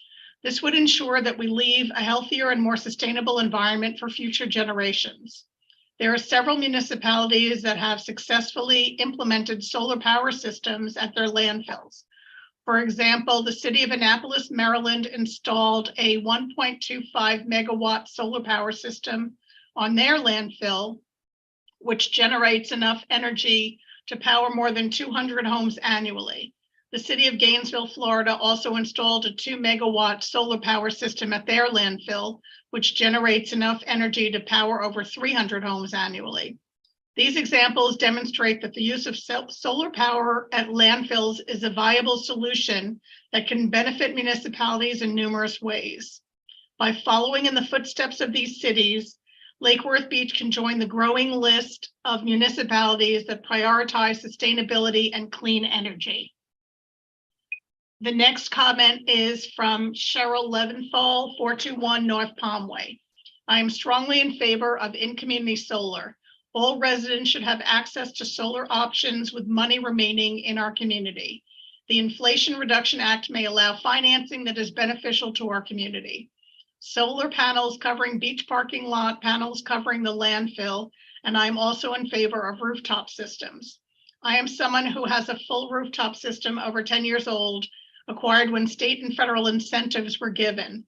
This, along with net zero, would be a step in the right direction for Lake Worth Beach. Next is Suki Jajong 2381 Sunset Avenue, apartment 110. I believe we should sunset our previous pre-IRA Inflation Reduction Act request for proposals and reissue an improved RFP to take advantage of the IRA direct credit benefits. Please cover all of our former landfill with solar panels. What are we waiting for? We need a true community solar program that gives all residents an option for 100% clean energy.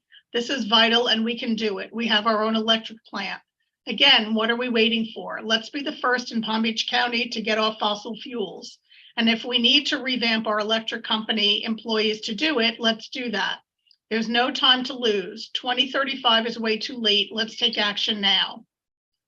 Ted Johnson, 116 Wellesley Drive.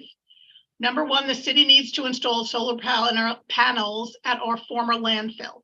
2, the power produced by these panels should be used to supplement our electrical grid and should also serve as a backup power system, solar power generator during major storms and other power emergencies. 3, apply for grants available in the Inflation Reduction Act 2022 and/or infrastructure bill of 2021 to help offset the costs of this initiative. Christopher Mead, 727 North J Street. There are widely recognized benefits to community solar programs toward which Lake Worth Beach would be wise to pay serious consideration. Establishing a robust program is not just limited to improving the environment, community, and planet, but also involves long-term economic benefits our residents need. I look forward to the future and seeing our commission bring these benefits here to Lake Worth Beach. Diane Brown, 905 North Lakeside Drive. I am for this item to reissue an RFP for solar on our landfill. Please cover all our landfill with solar. Zaid Shamsi Basha, 503 North K Street. When it comes to renewable energy, I prefer to be part of the solution, not part of the problem. So I support community solar efforts by our elected and advisory leaders. Sue Welsh, 1331 North Palmway. Cover the brownfield, examine solar shade parking as well. Community solar increases our resiliency, is easier to maintain, and gives renters and others the option to participate in community solar. The last comment is from Panagiotis Tsolkas, 822 North C Street. I'm commenting on behalf of the Palm Beach County Environmental Coalition and as a resident of the city in support of the Lake Worth Beach Utility offering a community solar program. This will allow everyone in the city to contribute to our utilities' greenhouse gas emission reductions and participate in the economic benefits of solar. That was my last comment on this item, Madam Mayor.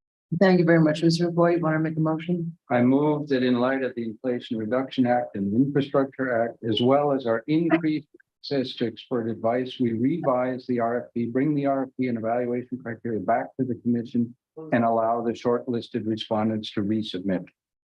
Have a second.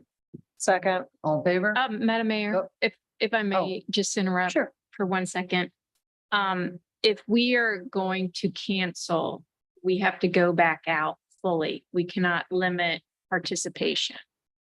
It's a brand new RFP. It's a brand new Right. RFP. So Okay. just for purposes of the motion, I wanted Okay. to make that clear that if we're canceling and going back out, it's open to the world. Right.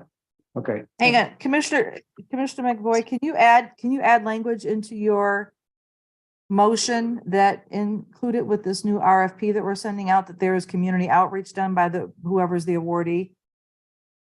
Very happy for that amendment. Thank you. Sure. Thank you. Thanks. Do we have a second on the amendment? Second. Okay, all in favor? Aye. Okay, Aye. Thank you very much. It passes unanimously. Madam Mayor, Yeah, Is hi. there any direction to staff in terms of, is it the same exact RFP except for the amendment or? And putting in, taking into consideration the inflation reduction. And or expert advice I heard. Well, Access. Well, Chris expert wrote the advice. last one. well, what does that mean even? What that means, Madam Mayor, with all due respect, is that you have heard that the Department of Energy offers technical expertise. The National Renewable Energy Lab offers technical expertise. The Smart Electric Power Alliance, which we are now a member of, offers technical expertise. Let's use that in redesigning that RFP to make sure it achieves what we're looking for and redesign the evaluation criteria to make sure that we get what we want to get and send it back up. That's what we're talking about. Okay, language of that motion just doesn't really specify, so, Yeah, So, Okay, would you like me to specify that better? sure. What we said, part of it was access to expert advice. So I mean, our And what does And that mean? city manager knows all the experts we now have access to that we didn't before, So I think, that you just rattled off. yes, and you know, it can be any other expert advice. We have So do we open now plenty the, available so we're to gonna, do stuff. so we're gonna have every expert jump in and until, within like a certain amount of time? Madam Mayor, It's gotta be a time frame. I would be happy that we have sat on this. I first brought this in September asking. 21. So, okay, What's the time frame So- for the RFP? That's my question. What is it normally? time frame, I don't know, 60 days to take advantage of outside expertise, revise the language, bring it back to the commission before it goes out so that we say, yes, that's in fact. what I have we're-" no objection to experts giving input. I'm sort of looking to staff a little bit, Valentina specific. How can we word that? I mean, I'm not objecting to, experts are great. But how do we put that into and I'm not looking for you, Madam Attorney, also for guidance on this one. How do we how do we define that language? And maybe the city manager has some ideas to not, just to make it more specific, so that, is it gonna be, are we gonna reach out to all these people and have a report from them, or how is that gonna, I'm just saying physically, how will that work? Okay, so And I'm asking about. Can we hear from, So we could use an approach where we use our consultants, our rates consultants, for example, to put together an RFP and no, Madam Mayor. no. let me that's- say. We're setting the policy and that's. I'm not saying, let me speak, sir. You do a lot of talking. Let somebody else speak here. All right? Madam. Go right back at you. Now, I'm suggesting that we use our consultants to get together with all of the other experts that you mentioned, everyone, including maybe some that you haven't mentioned, and yourself. And come back to us with an RFP, come back to you with an RFP that you can issue. I'm not asking our consultants to set your policy. That's your policy. I'm saying, let's have somebody pull it all together into one document. Have as many of your experts as you want to have them all together. That should also include outside counsel to make sure that we're asking for something that's possible in Florida, because we know there's many different models for community solar around the country. Those may not all work in Florida. We want to make sure that the model that we suggest to the marketplace is the one that can be implemented in Florida. And we're not opposed to having more solar. Staff is not opposed to this at all. So we want to have as much solar as possible. What we were trying to do was get it the lowest price.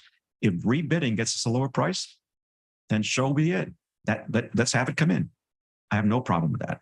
Let's have them come in. But what I'm suggesting is somebody's got to pull that whole group together. Right. Unless you want to take the lead. I'm. I think that's appropriate. I don't think that's appropriate at all. city manager? Madam Mayor.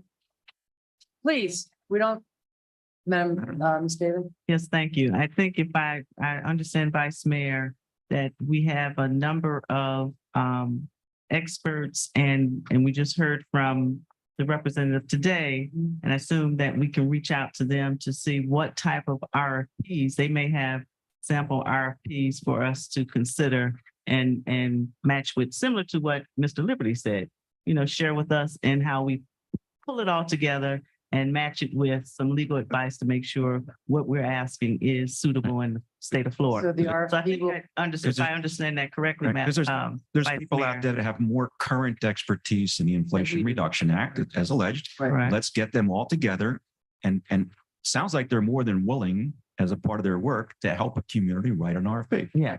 Let's And so- utilize it. I'm not opposed to that. Yeah, really. So when I mentioned the consultant, it's just somebody to help corral everybody into one common Really, because otherwise. document, not to say we're going to outsource our policy. That's not an option. Right. The Um, policy sits here with you. So will the RFP come back to us for approval before it gets released? Is that the plan? Yes. Okay. All right. That was part of the That's motion. Valentina. Okay. You have to comment? I just wanted to like that. Did you put the microphone down? We have so many Is it on? different opinions on what needs to be included in that RFP. We have put in this RFP what you requested us to put in. So what came back is exactly what we asked for, and that's what the evaluation committee has recommended. So I agree with Ed, and we talked about this before. I think we should eventually seek help from a consultant with this RFP together. Maybe meet with all of you before this RFP is put together, so that once this RFP is completed, get all of the information that you need, and then we can put it out. Okay, thank you. Commissioner Janice? In terms of deploying the Inflation Reduction Act, I think, I mean, clearly a really good starting point is NCSP, which we just heard from, who is literally the US Department of Energy. So clearly that's a good starting point. I don't really want to put blinders on and limit, who might want to participate, but they clearly said that they offer these kind of services regularly. Yeah, I think. And that's the starting point. So, yeah, I mean, and strong emphasis still on equity. Typically, these kinds of projects are not made, they're made available for communities like Babcock Ranch and whatnot historically, but which is great. We want it everywhere. But somebody who grew up out of, a Black and brown community, these kinds of things are not usually made available to us. So I just hugely appreciate the opportunity that the federal government provided nationally. And if we can do one small thing here in Lake Worth, I think it would be tremendous for us to take that opportunity and lead by example. See if it works out. Okay, so we have a motion. Are we clear on the motion? Yeah, okay. We have a second. It's already been I voted think we on. voted on it. We Yeah, already okay. voted on it. I think we're just seeking clarification Okay. on what you want to see back. Okay, so each of us will meet with you or whoever individually to have some input into it. Okay, great, thank you. Okay. Well, no, that was for a different item. Jill, you said it for five of the zero. You said the resolution for zero output, the other one, not this one. Okay, thank you. Moving right along. We are now at All day B, with gas conversion of part-time meter. reader. right, yeah, I got it. Conversion of part-time meter reader to position to full-time meter service worker position. Does anybody have any questions for Mr. Liberty, or can I have a motion? Motion to approve. Do I have a second? By Mr. McBoy, all in favor? Aye. Thank you very much. We love when that happens. Okay. Third amendment to the professional services agreement with WSP USA Inc. Do we need a presentation or do we have a motion? Liberty, you want to give us a few? Yes, so this is a company that we use to assemble the data and file our reports, which are required by the state or federal government for environmental. So we listed them here. Their emissions reports, electric generation reports, power plant operations, greenhouse gas reports, SARA Title III and Title V. So these are annual reports. Some of them are every few years. So that way you may have a lot more spending in one year versus another, but they're all federally regulated reports and they help ensure that we file them on time with the proper data and the proper form. They get to the right office and we're in compliance. And we, Motion to then they do approve. good work. Oh, motion Yeah. approved. Do I have a second? Second. By Commissioner Diaz, all in favor? Aye. What? Oh, that's you saying aye. Thank you. Sorry. Yeah, that's okay, unanimous. Okay, moving on to item was D, I don't know what it is now. The purchase power cost adjustment. Mr. Liberty, you're up. Hey, good evening. So on to some good news, obviously. So the power prices, our purchase power prices have started to come down. Remember that we were conceivably looking at an increase back on December 1. That would have been, I believe, just under $8, $7 and change. And we made the recommendation to you that we saw the market falling. So rather than try to recover the true up amount in a 3-month period, that we just leave the PCA where it was, the number that we had picked in September, and just ride it out. That's proving to be a smart decision in hindsight. We hope to make many more of those. And the market's falling underneath us, so we're going in the right direction. So we have the opportunity now to do some things, together with the fact that we just got a termination payment associated, or will be getting a termination payment associated with the Solar One FMPA project, which could not get built, of $301,000. So the current true up balance is $2.8 million, and we can decide to ride that out, meaning leave the rates where they are for a few more months, which would conceivably build up a rate stabilization fund, or take a smaller bite of it and come down partway. Either way, we envision that by July 1, knock on wood, the markets continue to do what they're doing, right? We recover the area under the curve, the integral, that we'll be in a good position to have a rather significant rate decrease in the July timeframe if the markets continue to do. So we thought it'd be wise to bring you a policy decision, and you could take a look at it and say, and we call them option 1, 2, or 3, as to what level of adjustment you want to make to the rates right now in the PCA, which would be effective April 1st. So if we don't lower, if we keep them as they are until July, we could garnish a little money? Yes, we would. We would build up a little bit of a fund, which could be a few $1 million. Somewhere. Okay, so not a little money, a lot of money. Yeah. Now, I've actually talked to some neighboring cities recently at FMPA board meetings. There's at least one neighboring city. I don't want to call them out, but I think they use $5 million on the high side, or $5 million on the low side, $1 million on the high side. They float within let's call it a $6 million swim lane, if you will. For their reserves? For their reserves. Now, is that rate reserves? Because we have sort of various PCA. buckets. Yeah, We have PCA. hurricane reserves. No, my understanding is that was PCA for them. Right. Yeah, we were talking They're comparable in size to us. a little bit slightly bigger than us, not much bigger, Similar. very similar. I don't. We keep talking about, what might be set that bandwidth at here. Now is an opportunity to do that, but I'm also mindful that wanting to get dollars back in the customer's hands quickly is important. But how much would it be? What would if we did it in July, you're saying it could possibly go down $25 a month? We're $25 or more. So the options we have now would be to go down $5.99 with no reserve, to go down $2.80 and build some reserve. I believe that was a little over. 300. This is my assistant director, my lifeline on this. Right, but it builds a fund balance of 301,412. No, Yeah. that's the refund. That would be C, right? Yeah, so it would build it up to, I believe, the $400,000 or $500,000 range. And then if we go all the way, we're down to 70 cents, meaning just basically no change. It would get us trued up. So there's different schools of thought, but we wanted to give you the opportunity to think about them.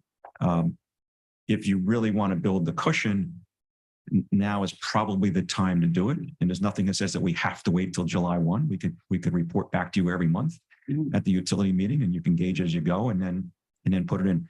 I do think it would be very important, even if we're thinking July 1, if there was a way to get it even to June 1, we want to give customers rate relief as much as possible before the heavy load Right. season. We But very it much sounds want like to the do that. reduction is going to be quite a bit larger than it would be now anyway.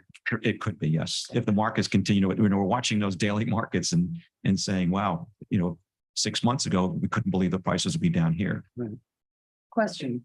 I'm just gonna say, could you give us a 6-chunk table? The 3 options, the amount it would lose the bill and the amount that it would put into reserves. We could put that together and bring Well, it to you. I think you have it, and I can't Right. find it real easy. Yeah, I don't have it at my fingertips, but we could certainly pull that together for you and bring it right back to you at the next meeting, or even at No, a I regular. think you've got it right now. Right. I think that the option, the range is we don't return anything or we return the max. What's that? Why don't you come up to this? Yeah. Come up to the microphone, sir, and introduce yourself to our public. That would, because I think there's quite a bit of enthusiasm here to return some, but also to set some reserves. And, if we know what our. So that if we takes- set, no reserve, the return on April 1 would be $5.99, Say $6 reduction of about for no $6. reserve. If we build up a reserve of about 300,000, that return would be about $2.80. $3. And if we build up a reserve of about 500,000, half a million, that reserve is under one, it's zero. Under one. So let me ask a question too. There was a mention of, different uses for different reserves. If we were going to do this, and if we were going to hold off and sort of garner a little cushion, what can we use that for? In this, as policymakers, you can do anything you want with it, right? Sure. But I think that within the spirit of the language of the PCA, it Right. would be limited to PCA types of expenses. So in theory, we would not raid this for storm. Right. For example, it's the storm fund, I would suggest be built in our base rates. Right. And Do we not- have a storm reserve? No, we don't. No, we use our fund balance as our storm reserve. So these are the things that, 4 years ago, 5 years ago, we talked about being able to do one day, and one day is now here, Yeah. where we're able to do this. So I'll also point out that we held off on a base rate increase because we believe we're doing better on base revenues than we had modeled. So we're holding off on doing a base rate increase at the moment. Okay, so theoretically, we could take the $301,000 that we're getting from Solar One And put it into the and PCA. put it into the, But that's already in that 630. That's all alternate B. So we could reserve about $300,000 and we could reduce the rates at $3 a kilowatt hour at the same time is the middle option. Right. Excuse me, And we- Commissioner Stokes, when you said option B, do you mean option 2, or is there something that I'm not seeing in the back? Option Did you guys- Sorry, option 2. Okay, I just want to make sure we're on the same page. Thank you. If we wanted to, Mr. Liberty, we could say, even though these are like, let's make it an even $3 so that we can say we lower. It wouldn't, how much would that impact the rate stabilization fund if instead of decreasing $2.80, we said, let's decrease $3? I have to go back and do the, Yeah. we have to take 20 cents times the number of kilowatt hours in that period of time, which is 94,000. So it'd be, we have to do the math, and that might be 0.2. times Other math 94,000. majors. It's going to be a bit less than the 300. Right. But at least, I think we're trying to get a little too precise, because what we're doing here, by the way, is we're estimating what we think the retail sales are going to be in that period of time, which hasn't happened. Right. So we're trying to look at some previous history. We have our little crystal ball and say, well, our past pattern is going to repeat themselves, and the recent trend's going to extend. So I think that the 94,000 kilowatt hours that we've assumed here in the period, that's the line 11, item D, is probably on the conservative side, meaning it's a little bit on the low side. Right. But ask me again at the end of the period how we made out. So if we decided, well, I guess I feel like it'd be nice to have some in reserves, but also to give a little, really $3 a month. I mean, it's marginal. Well, and another one coming again at the beginning of summer. right. So I think Which is substantial. there's some value to messaging, right? And trying to do something for customers. And I don't want to minimize the difference between almost $6 and $3. $3 a month is important to some people, right? So I wouldn't say don't do that. And I think that's also some messaging value there to say when others are still looking and raising rates, Lake Worth Beach is in a position where we can conceivably start lowering our rates. And we're prudently setting some aside for the next weird flip in gas. We're not setting a lot, but it's better than nothing. So- Correct. My long term, I would say that we probably ought to have a fund that's at least $1 million or close to $1 million. I mean, if we have an opportunity now to raise some money, and I mean, I understand optics are good, but $3 a month, honestly, in a month, that's how many cents a day, is really not that big of a savings for any customer. So I would like to see us take the opportunity to take 301 and add it to whatever we can save by keeping it as it is until June or July. And actually, I mean, it's an opportunity to save some money.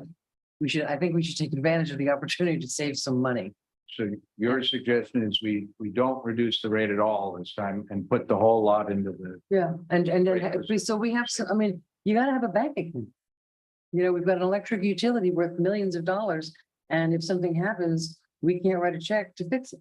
Is my, I mean, pretty much, we have no emergency funds. So if we have an opportunity to get, over a couple of months for the chance, I mean, $3 a month off somebody's electric bill or building an actual reserve for our utilities, I vote we do exactly that. I would vote that we would not, that we keep it as it is and raise some money. Because it's not gonna happen. Madam Mayor, would you on that be willing to relook at this then instead of waiting and hold until the next quarter? Looking at this, if we're now in, Said, we can take a look at it either month to month or in 2 months, whatever, but I mean, right now. I would like to do it month to month because I honestly feel that projection of what we're looking at, we're not taking into account that we still have snowbirds here. We still have a lot of people moving into town. We have new projects coming on the line. I think that we should, if we're not going to do it today, we owe it to the residents and to the business owners to look at it every month. Because yes, what you're saying, it's only $3, but if that 3 can turn into 10 by next month, I think we owe it to everybody to say, you know what, is $10 substantial enough? We've got this reserve, we can lower it and not wait that long. I think we should be looking at this again next month then if we're not going to do it tonight. Thank you. And we can do that, Mr. Liberty. That's not a big strain on that. Absolutely. Brian loves doing this. Sorry, Brian. Know about credibility, but we'll give you a question. If we did, and I think I'm sympathetic to the idea of looking at it month by month. Sorry, Brian. But if we did that, then the roughly 500,000, we wouldn't be setting that aside. That's based on doing that until July. Is that? I think So it it'd be was, yeah. less than that we're It could setting be. aside. But And we don't need to know. there's also, exactly. there's multiple simultaneous differential equations working. here, right? Exactly. So we've got gas prices that are moving and the volumes that are moving, right? Right. And our future projections. And we're trying to put a finger in the air and say, Yeah. this is where we think it's going to go. So we do watch it, whether you ask us to come back every month or not with it, we are watching it. And Brian just loves that phone call from me and saying, hey, what did gas do this week? And we all have it on our screens. We're watching every day. But What would you think, Mayor? I know this is splitting hairs, but what would you think if we actually lowered it $1 so that we did actually lowered it, which I think I agree with Director Liberty that a little bit, the fact that we lowered it is worth something. We didn't lower it much, but we lowered it. And then whatever beyond that we save, we put into the reserve. So you're still going to get quite a bit in. I think that's, I understand what you're saying, and we like to say that we lower the rates, but I think that would be absurd to lower your rates $1 a month. I'm okay with 3, but Well, I mean, I'm okay I with 1. think, my feeling is that if we're gonna look at it on a month-to-month basis, if right now we don't have to do it, if we can put some money away, see from month to month how we're doing.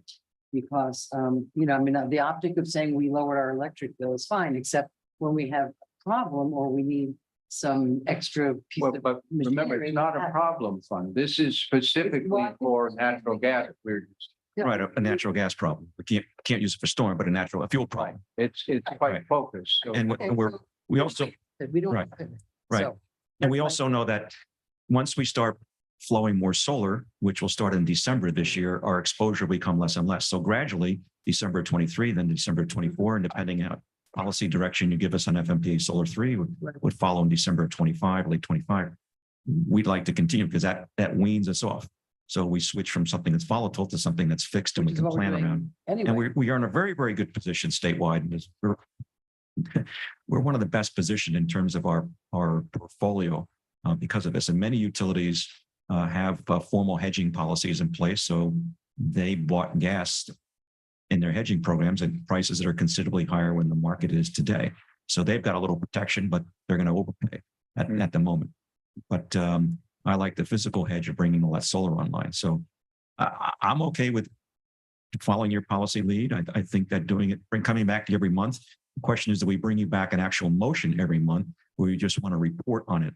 So I think we have to think about that because if we don't write a motion, then you can't act on it, right? The motion has to be published. So I'd like to make a motion that we do that exact Director Liberty is that we look at this every month, bringing it back as a motion based on the numbers that we see and making sure that we're balancing, giving the residents and the business owners the discount and that basically it's their money that we're saving anyway. But that's the motion that I would make is that we look at this month over month right now until we make a decision. For this month in terms of reducing the giving the $3 break. I mean, Or the $1 one. or, And if- you know, If I could add one thought in this. well, we've got a lot of lights on. We got a lot of lights on. So let's go one at a time. So Ms. Malega, as part of your motion, are you suggesting that we not lower the rates this month? Correct. I would not lower the rates this month, hold off until next month with a motion to be able to be made next month to lower the rates based on what our numbers are that come in. If that works, right? Do I have a second? All right, I see a couple, Mr. Diaz, you haven't been here. We're holding off for a second. We have some commission comments. Mr. Diaz.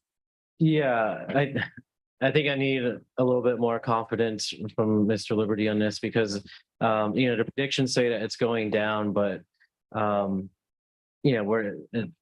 we're not in a La Nina year like last year. There's already the green stuff in Lake Okeechobee. That typically means it's going to be extra hot.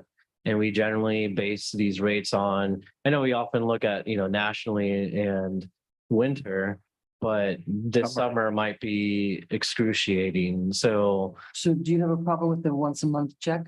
oh, not at all. I think That's- that's actually. so you're in favor of the mandatory. motion? Yeah, I Okay. think that's the once a month for sure with the option to, make changes if we need to, because I wish I could say it was a lot more, because, I'm not sure if that's what's looked at, but I feel like this summer is not going to be kind to us in terms of energy use. And I'm a little bit concerned about that.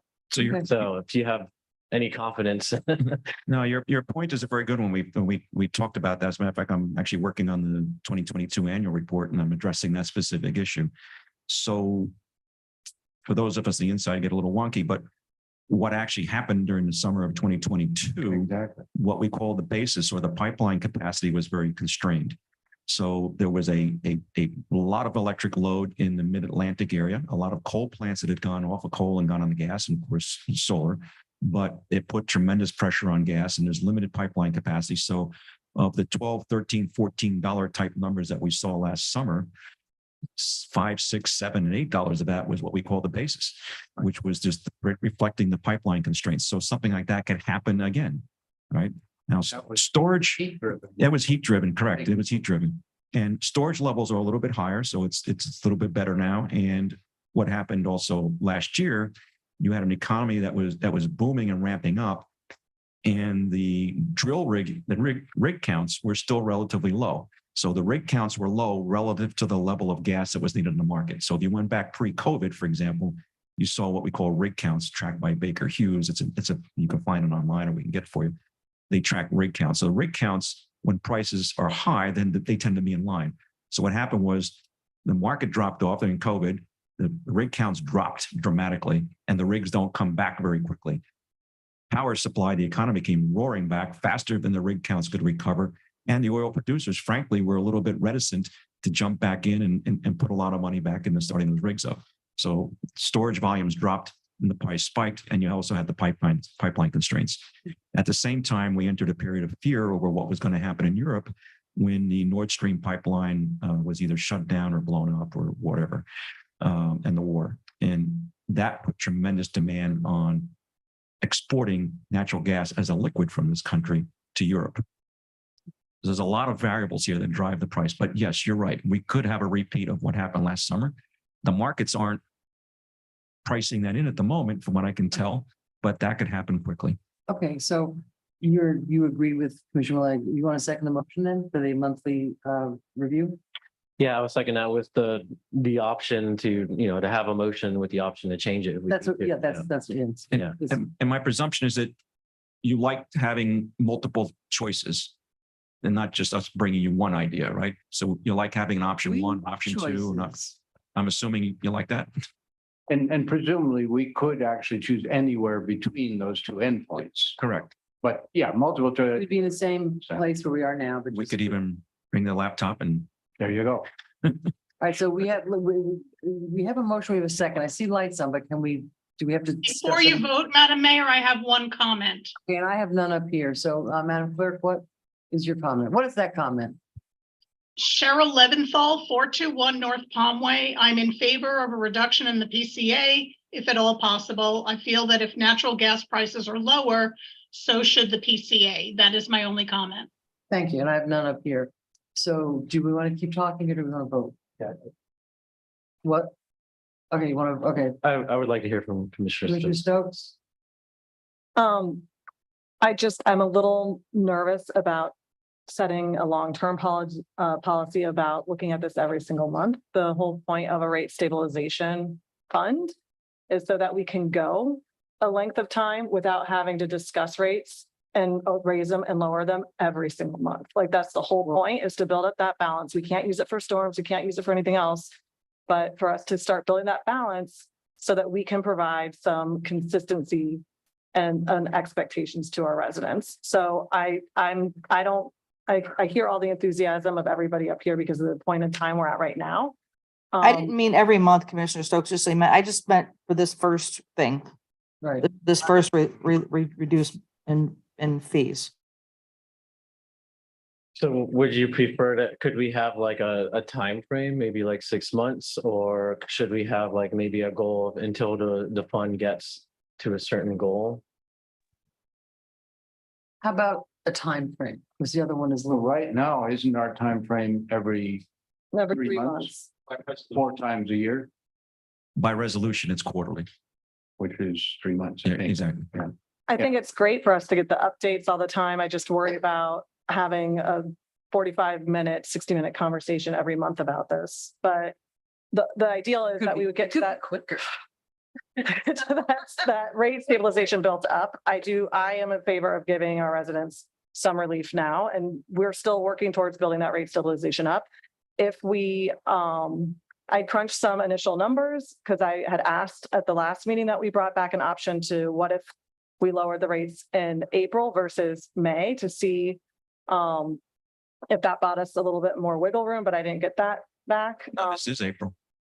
No, and if we waited till May instead of April. Oh, wait. But I tried to look at some historical data, and what I looked at was if we don't lower them in April, we're still going to be eating into that deficit. And then in May, it's unlikely we'll see a large decrease or not April, what month are we in? Yeah.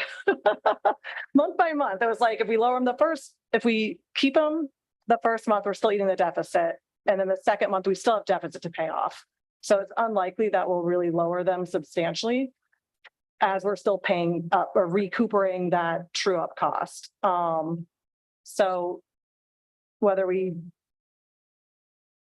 I just think we're going to end up in a couple months still waiting 2 months to lower the bills. So I don't know maybe that. offer this as a potential solution, see if this makes any sense, is that let's just start next month, we would bring back an update, no resolution. We would bring back an update and we would continue to do that monthly. And there was a month when you say, okay, next month, bring us a resolution.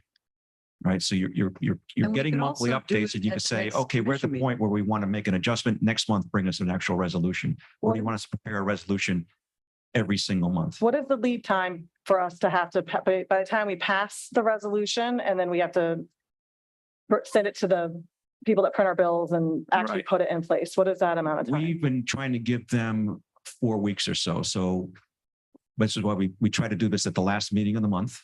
And then we try to give them a good 3 to 4 weeks to do it. We hadn't done PCA adjustments in so many years that there was literally only one person in the city that knew how to do it, right? So we're now doing this at least quarterly. So the staff is becoming more proficient in it, but there's not a lot of depth on the bench there. There's only a few people that know how to do this, and we don't want to make a mistake. We've made mistakes before and we've had to go back and correct them. I personally feel more comfortable having that 3 to 4 week period of time, let's say a month, to say, let them make the changes, then make sure it's all going to work properly with the bill printing company, and then go live. So, If we get better at it, it could be weeks down the road instead of 4 weeks. But so I think your suggestion is rather than we bring a motion every month, you bring us the information, and the information would both be, how are we doing on the deficit? We've pretty much covered it, or we haven't, or whatever it is. How did we do on our prediction? It went down more than we thought, or lessons, or whatever that is. And how is our rate stabilization fund? That one, rate stabilization fund, how is it doing? Are we going up? Are we going down? Or how much is in it? Because I think the point that Commissioner started. I hadn't thought about that, but that makes a lot of sense. Part of the idea of having that is that you can buffer a little bit by using or adding to or taking out of that. And we don't need to bounce the rates on month. And we would also continue to bring you the slides that I've used in the update to tell you, give you a sense of where the market's going. So what the futures contracts are doing and what our actuals have done relative to the PCA. You can see the area under the curve. You'll see that graphic. Well, That last. Yeah. Yeah, we, And the these one- two of us really like that. Yeah. so based for where I stand is that, based that we need the lead time and we're still gonna likely be paying off or rebuilding some of that true up amount next month. I would rather give our customers some relief. We would still be putting some money aside and we would still be getting about $300,000 and seeing the trend for the summer months coming. We will be back no matter what, unless the gas prices just shoot up through the roof like crazy. If the trends we've been seeing hold steady in the two different reports that Mr. Liberty put here, either one of these, we still are looking at what we said, a $25 potential decrease. Even if that changes a little bit, we'll still be able to decrease and continue to add to our stabilization over the next remainder of the year. So I'd rather give a little relief to our customers now and start the process of building up that fund and continue it through the summer and even see how much. Well, we have a motion in a second. We have a motion in a second. So let's vote on that. All in favor? Aye. Aye. 3-2, it passes. Thank you very much. We're gonna take a 10 I'm minute. sorry, who were the two dissenting? Nay. Stokes and McBoy. Okay, we're gonna take a 10-minute break. We'll be right back.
But.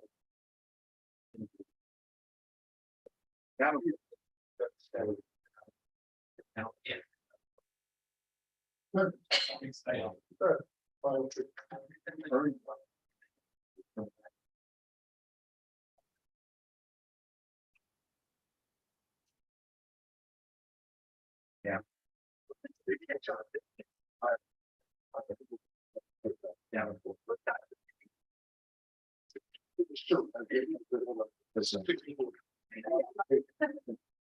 They're actually.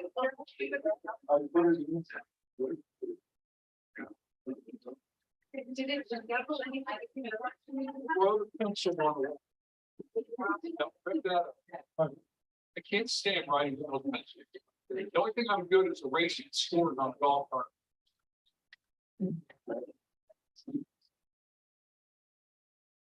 Madam Mayor, it is 8:34 and we are still live.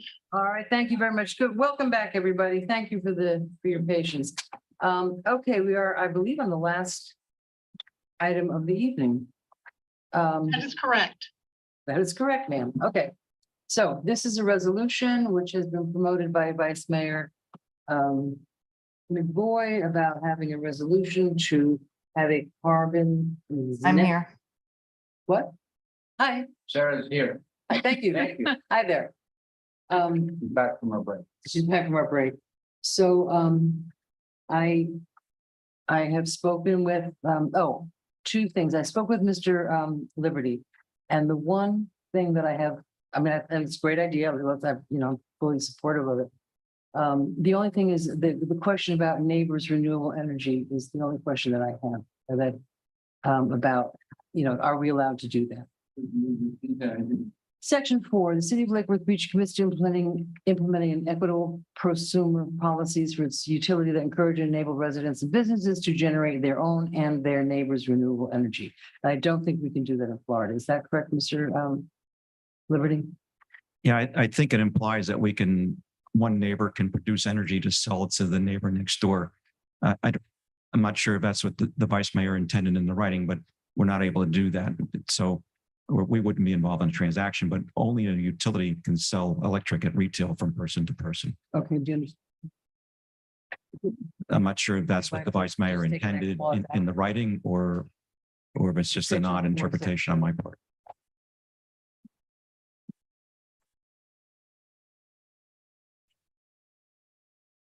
I have a question about that, I guess. It's section 4. Yeah. Sorry. So if we get a community solar program put together where people who have solar on their rooftops want to participate, could they essentially, if they had a surplus of energy on their own rooftop, if it goes into that program, which redistributes the benefits throughout the community, that now you have like a bunch of neighbors kind of together benefiting from some rooftops that may be over supplying? That's the question I had, I guess. I had the same question. I could try to explain that a little bit. So in some places that's referred to as a solar feed-in tariff. So let's go back to the conversation we had about FMPA Solar One, for example. When utilities arrange to buy power, they typically do it under very, very strict contracts, because what you're doing is I'm agreeing to buy something from party A in deference to doing something with party B. So party A has to perform, because I can't now quickly find out, oh, I'm short and I need to go find somebody else to buy this power from in a hurry, right? So these contracts tend to have what are called liquidated damages, meaning that if you don't perform according to the contract, you don't deliver the minimum volumes of energy or capacity that you were going to send me, you're going to have to pay a penalty for that. So if you get into a situation where you're reliant on somebody who does not have a utility grade project, it's just a rooftop solar project that may or may not operate, that's a problem. because you're making decisions on a daily basis, certainly monthly when you nominate for the power we're going to buy, and certainly daily, as to how much power you're going to have. You're counting on that resource being there, or that entity making up the gap financially for what you're going to have to go find in the market on spot. So utilities tend not to enter into contracts that are not backed by an entity that can firmly guarantee with performance incentives of what they're going to do. And didn't you also say that you have to buy power? The guy next door has extra power because he's got a rooftop. He can't sell it to me because he's in Florida.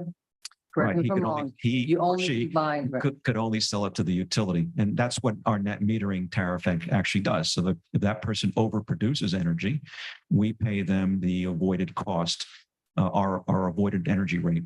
And we pay them. We currently do that. All those checks just went out, I think, a few weeks ago, or we do it on a calendar year basis. So what is your feeling about that phrase and their neighbors' renewable energy? I would suggest removing that particular phrase, but I would just say in general, I think that this type of a resolution is not a bad idea. I have some concerns about the overall targets, but I think it's a perfectly appropriate resolution. But I would suggest removing the implication that we're going to somehow encourage retail access, right, which is not possible in the state of Florida. Right. We had originally, I believe we had recently set 2050 as our target date. This just pushes it up 5 years. True, which is not material. I just pointed it out as an inconsistency because what we did in our integrated resource planning process, which also involved the EUAB, we focused on that. I referenced it. I called it every meeting the glide path to zero. Mm-hmm. And the way that we got 2050 was, frankly, I picked 2050, but throughout the whole process encouraged the UAB and this group to pick a different number if you thought we should do it. So frankly, I don't think the difference between 2050 and 2045 is material. I'm just pointing out that it's inconsistent. So you're confident that's realistic? Yes, I do. Okay. So Mr. McBoy, would you consider taking out the neighbors with that one phrase?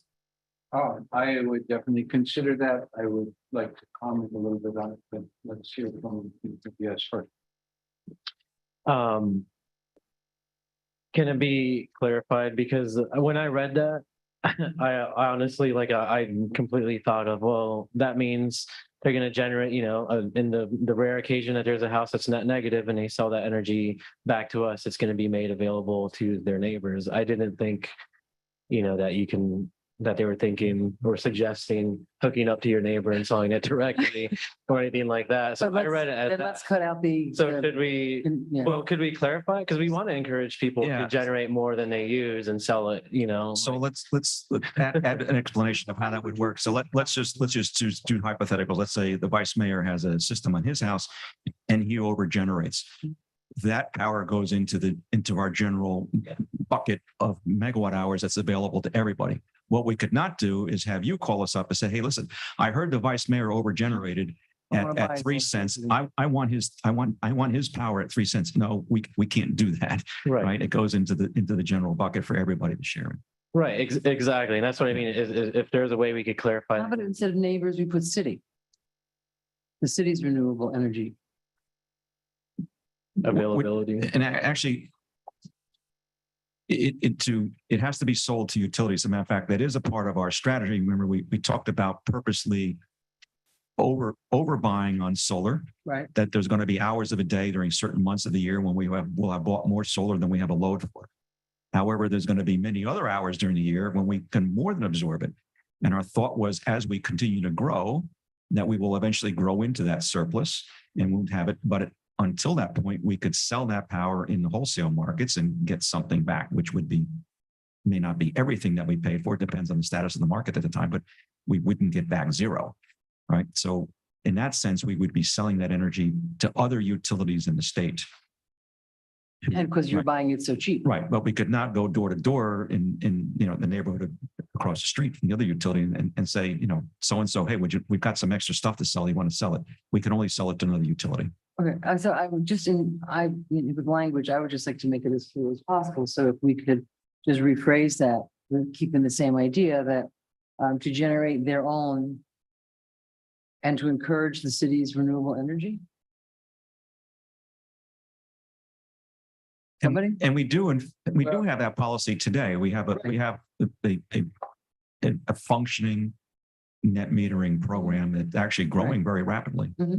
So I mean, if, I mean, if you wanted to be technical, it says to generate their own and their neighbors renewable energy. It doesn't say anything about selling to them. but generating their neighbors, I mean, Yeah, why can't, so- why can't, I don't think it's an actual problem in terms of the legal. I understand the part about you can't sell to your neighbor before because of the market. so let's, why don't we just, I think it doesn't say anything about selling. It just encourages more.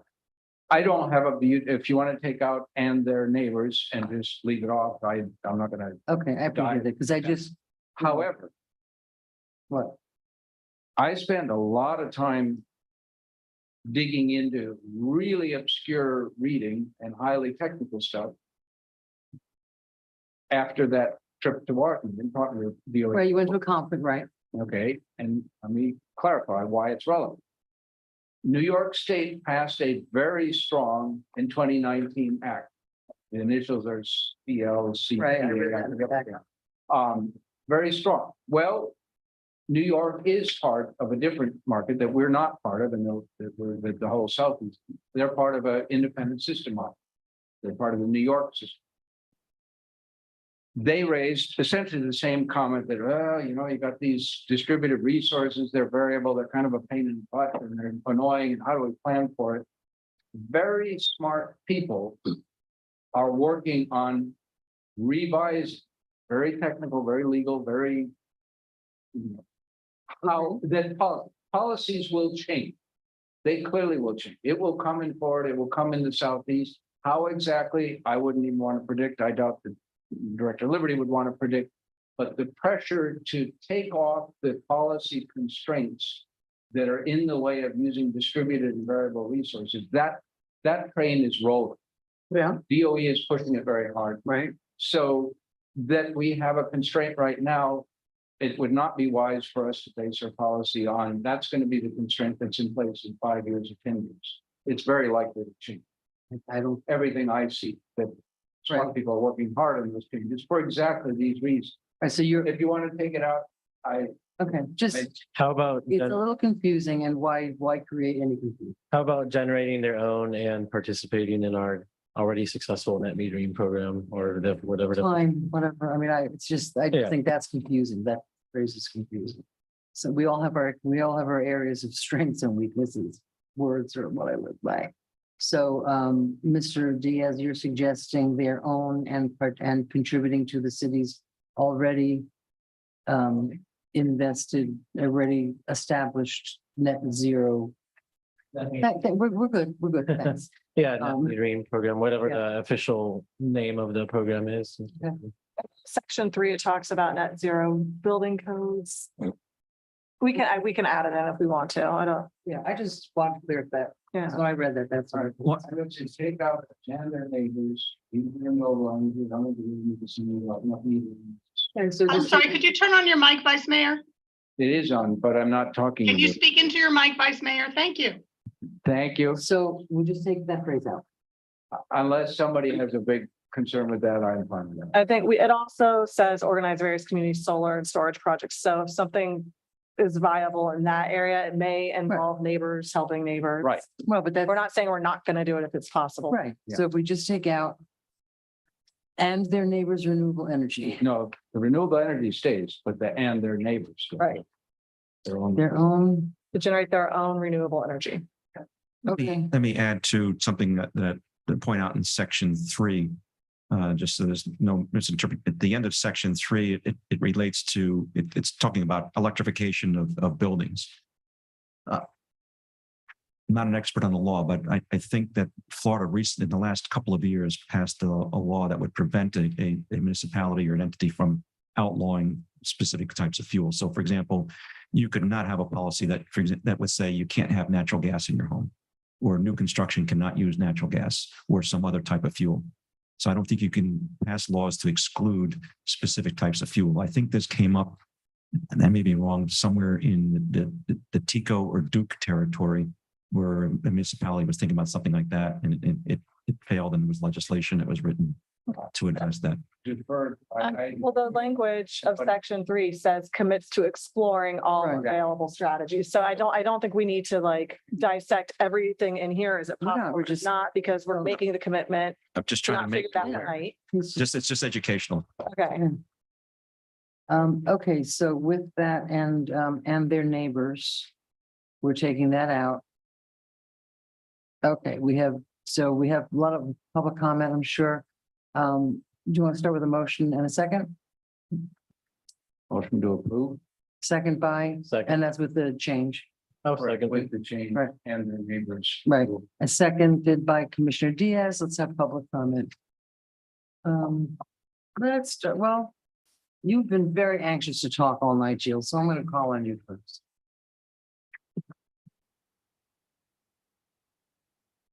Thank you all. Thank you for your service. And thank you, Commissioner McVoy, for taking the time and energy to go to Washington and educate us all on. Name and address. Oh, I'm sorry, Jill Carlin, 2381 Sunset Avenue in Lake Worth Beach. And so I just wanted to thank you all for your service. And thank you, Commissioner McVoy, for taking the time to go to Washington and to learn all of this and to bring it back to us, to educate all of us on more advanced ways of receiving energy and helping to reduce the carbon emissions on the planet. Thank you. So I am highly in favor of the net zero resolution to reduce carbon emissions even more quickly than is outlined. I feel it's incumbent upon all of us to do just that. And I support renewables and especially more batteries for storage. That's about all that I have to say. I think that I just appreciate the fact that you've done that for all of us. Thank you. Thank you. Kara left a note. She was here, but she left. I strongly support the spirit. Kara Jennings, 822 North C Street. I strongly support the spirit of this resolution and appreciate forward-thinking commission for bringing it forward. That being said, there are a few modifications I hope you will consider. We need visible, easy to access public updates on the progress of this resolution. Perhaps an emissions reduction tracker on the homepage of the city website. To get us to our goals, please include demand response programs and strong energy efficiency. Where possible, let's reduce these emissions even earlier. Time is of the essence we are a coastal city and this is very much the public interest. Thank you. David Sims. You left. I support the resolution. David Sims, 715 North L Street. I support the resolution to commit to carbon-free power in Lake Worth Beach by 2045. Peggy Fisher.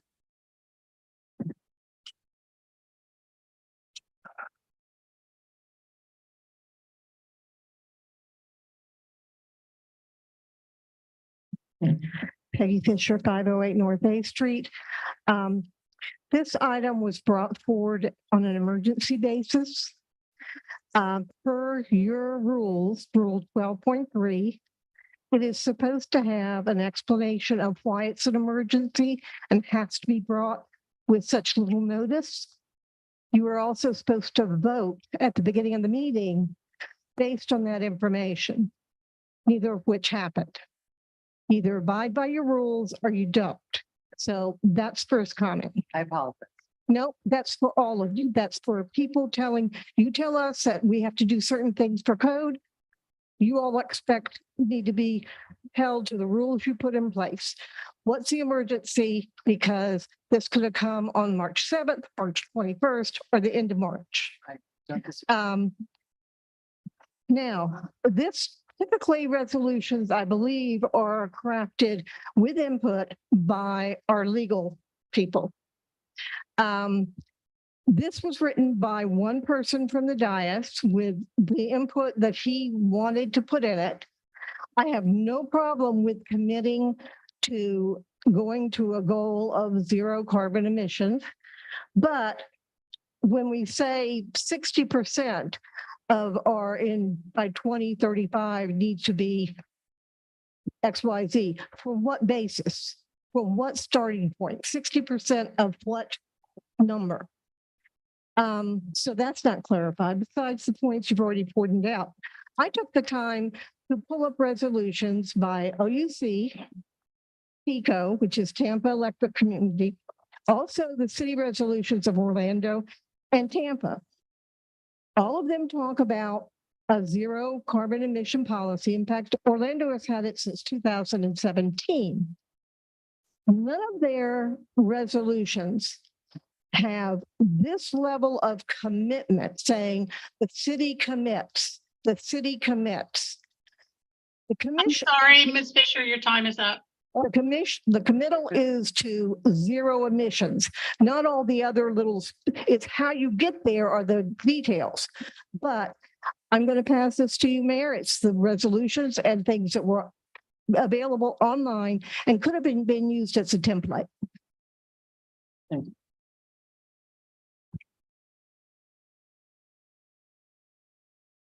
Yeah, I personally, I believe that our staff should be writing resolutions, actually, with input from us if necessary.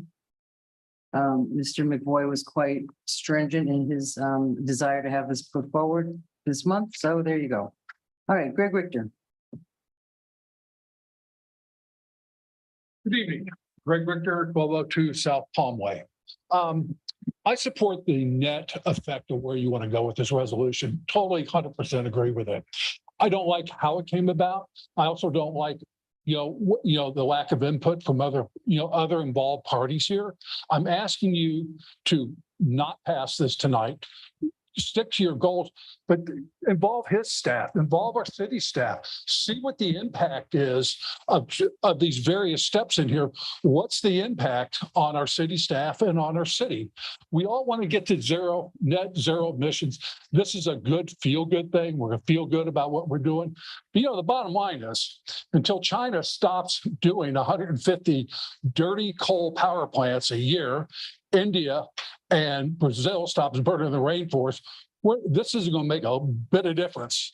So this is beyond our scope. It feels good. And I want you to pass something like this, but not in this manner and not the way you come about. Involve all the parties and make something that you all understand is cohesive. Okay, thank you. I appreciate that. And I did confirm before I agreed to let this come on in my own limited way, that Mr. Liberty had taken, we already have 2050 as our goal.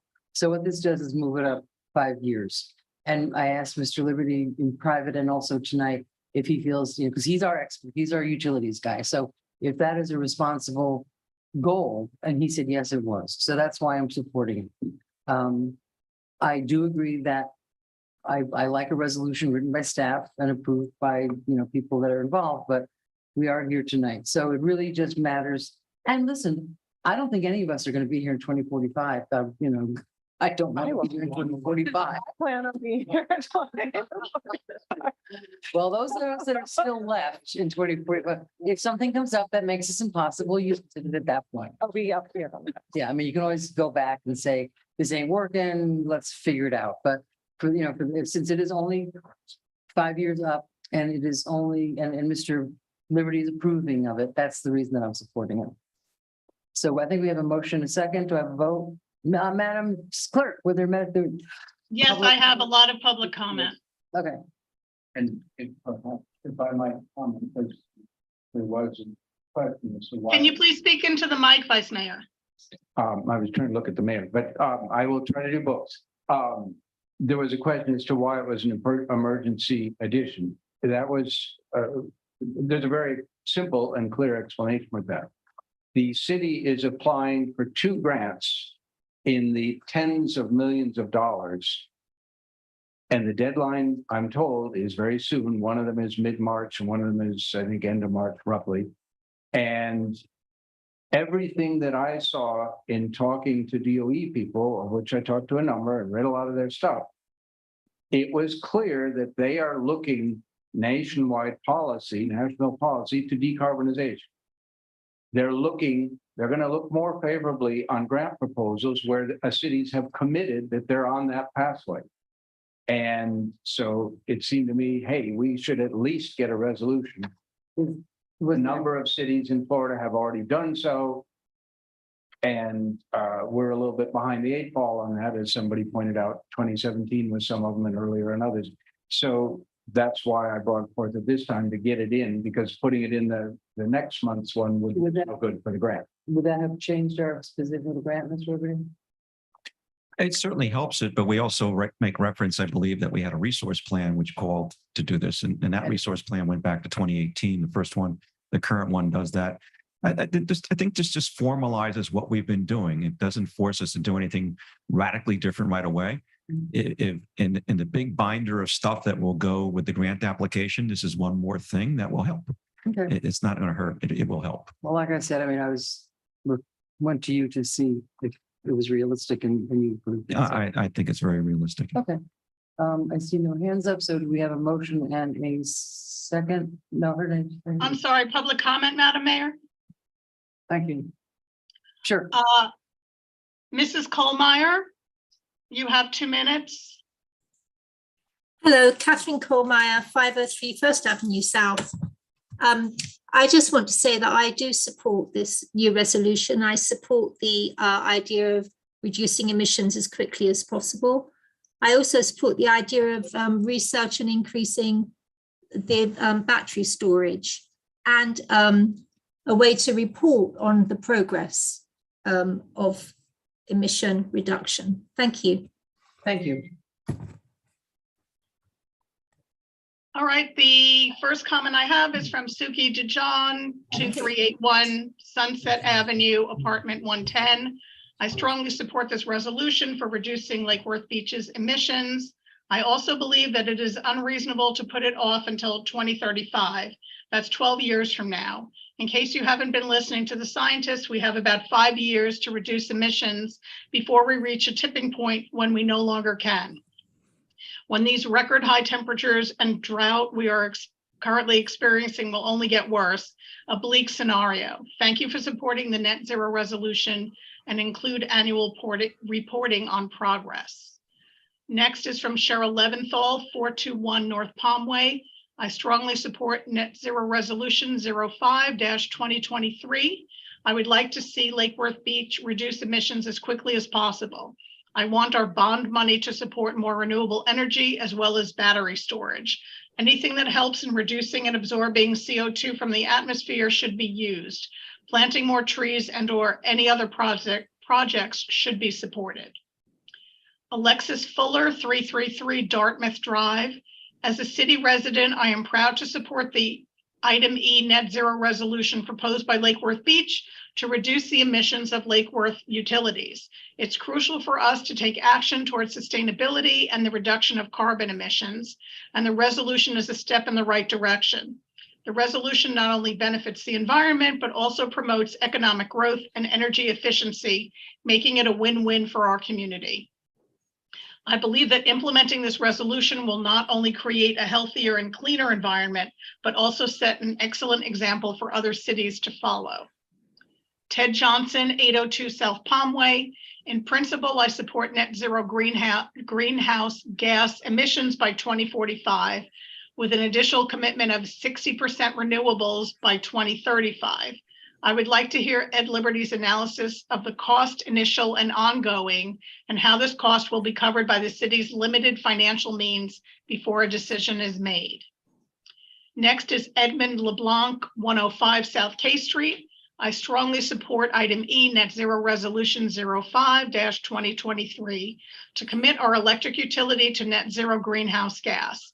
This resolution will set a clear example that Lake Worth Beach is moving in a positive direction. Let's be on the right side of history. Global climate change is not a future problem. Changes to Earth's climate driven by increased human emissions of heat trapping greenhouse gases already having widespread effects on the environment. We owe it to the children to leave a healthier world. Luis Tamayo, 116 Wellesley Drive. 1, I support the net zero resolution. 2, the city needs to prepare an annual report updating the public on the progress made in reducing emissions. 3, apply for grants available in the Inflation Reduction Act 2022 and/or infrastructure bill of 2021 to help offset the costs of this initiative. Diane Brown, 905 North Lakeside Drive. We strongly support item E for reducing Lake Worth Beach emissions. This is important for the future. David Welsh, 1331 North Palmway, include annual reporting on progress and dedicate some of our bond money towards renewables and battery storage. Noam Brown, 1701 North D Street. I support this resolution and would like to see the city taking measures to reduce emissions as quickly as possible. An annual progress report for accountability would be an important tool for residents to know where things stand. I would also like to see the city utilizing bond money for such things as battery storage and renewables. And the last comment is from Thomas Conboy, 30 South M Street.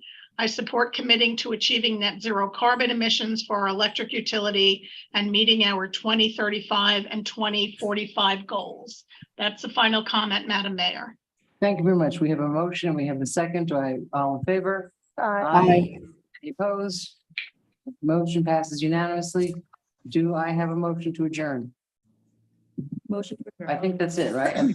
Right. Do we have anything else to do? Yeah, that's it. Beautiful. Okay, so I have a motion by Commissioner Malega. Do I have a second? Second. By Commissioner, by Vice Mayor McBoy, all in favor? Aye. Thank you very much, everybody.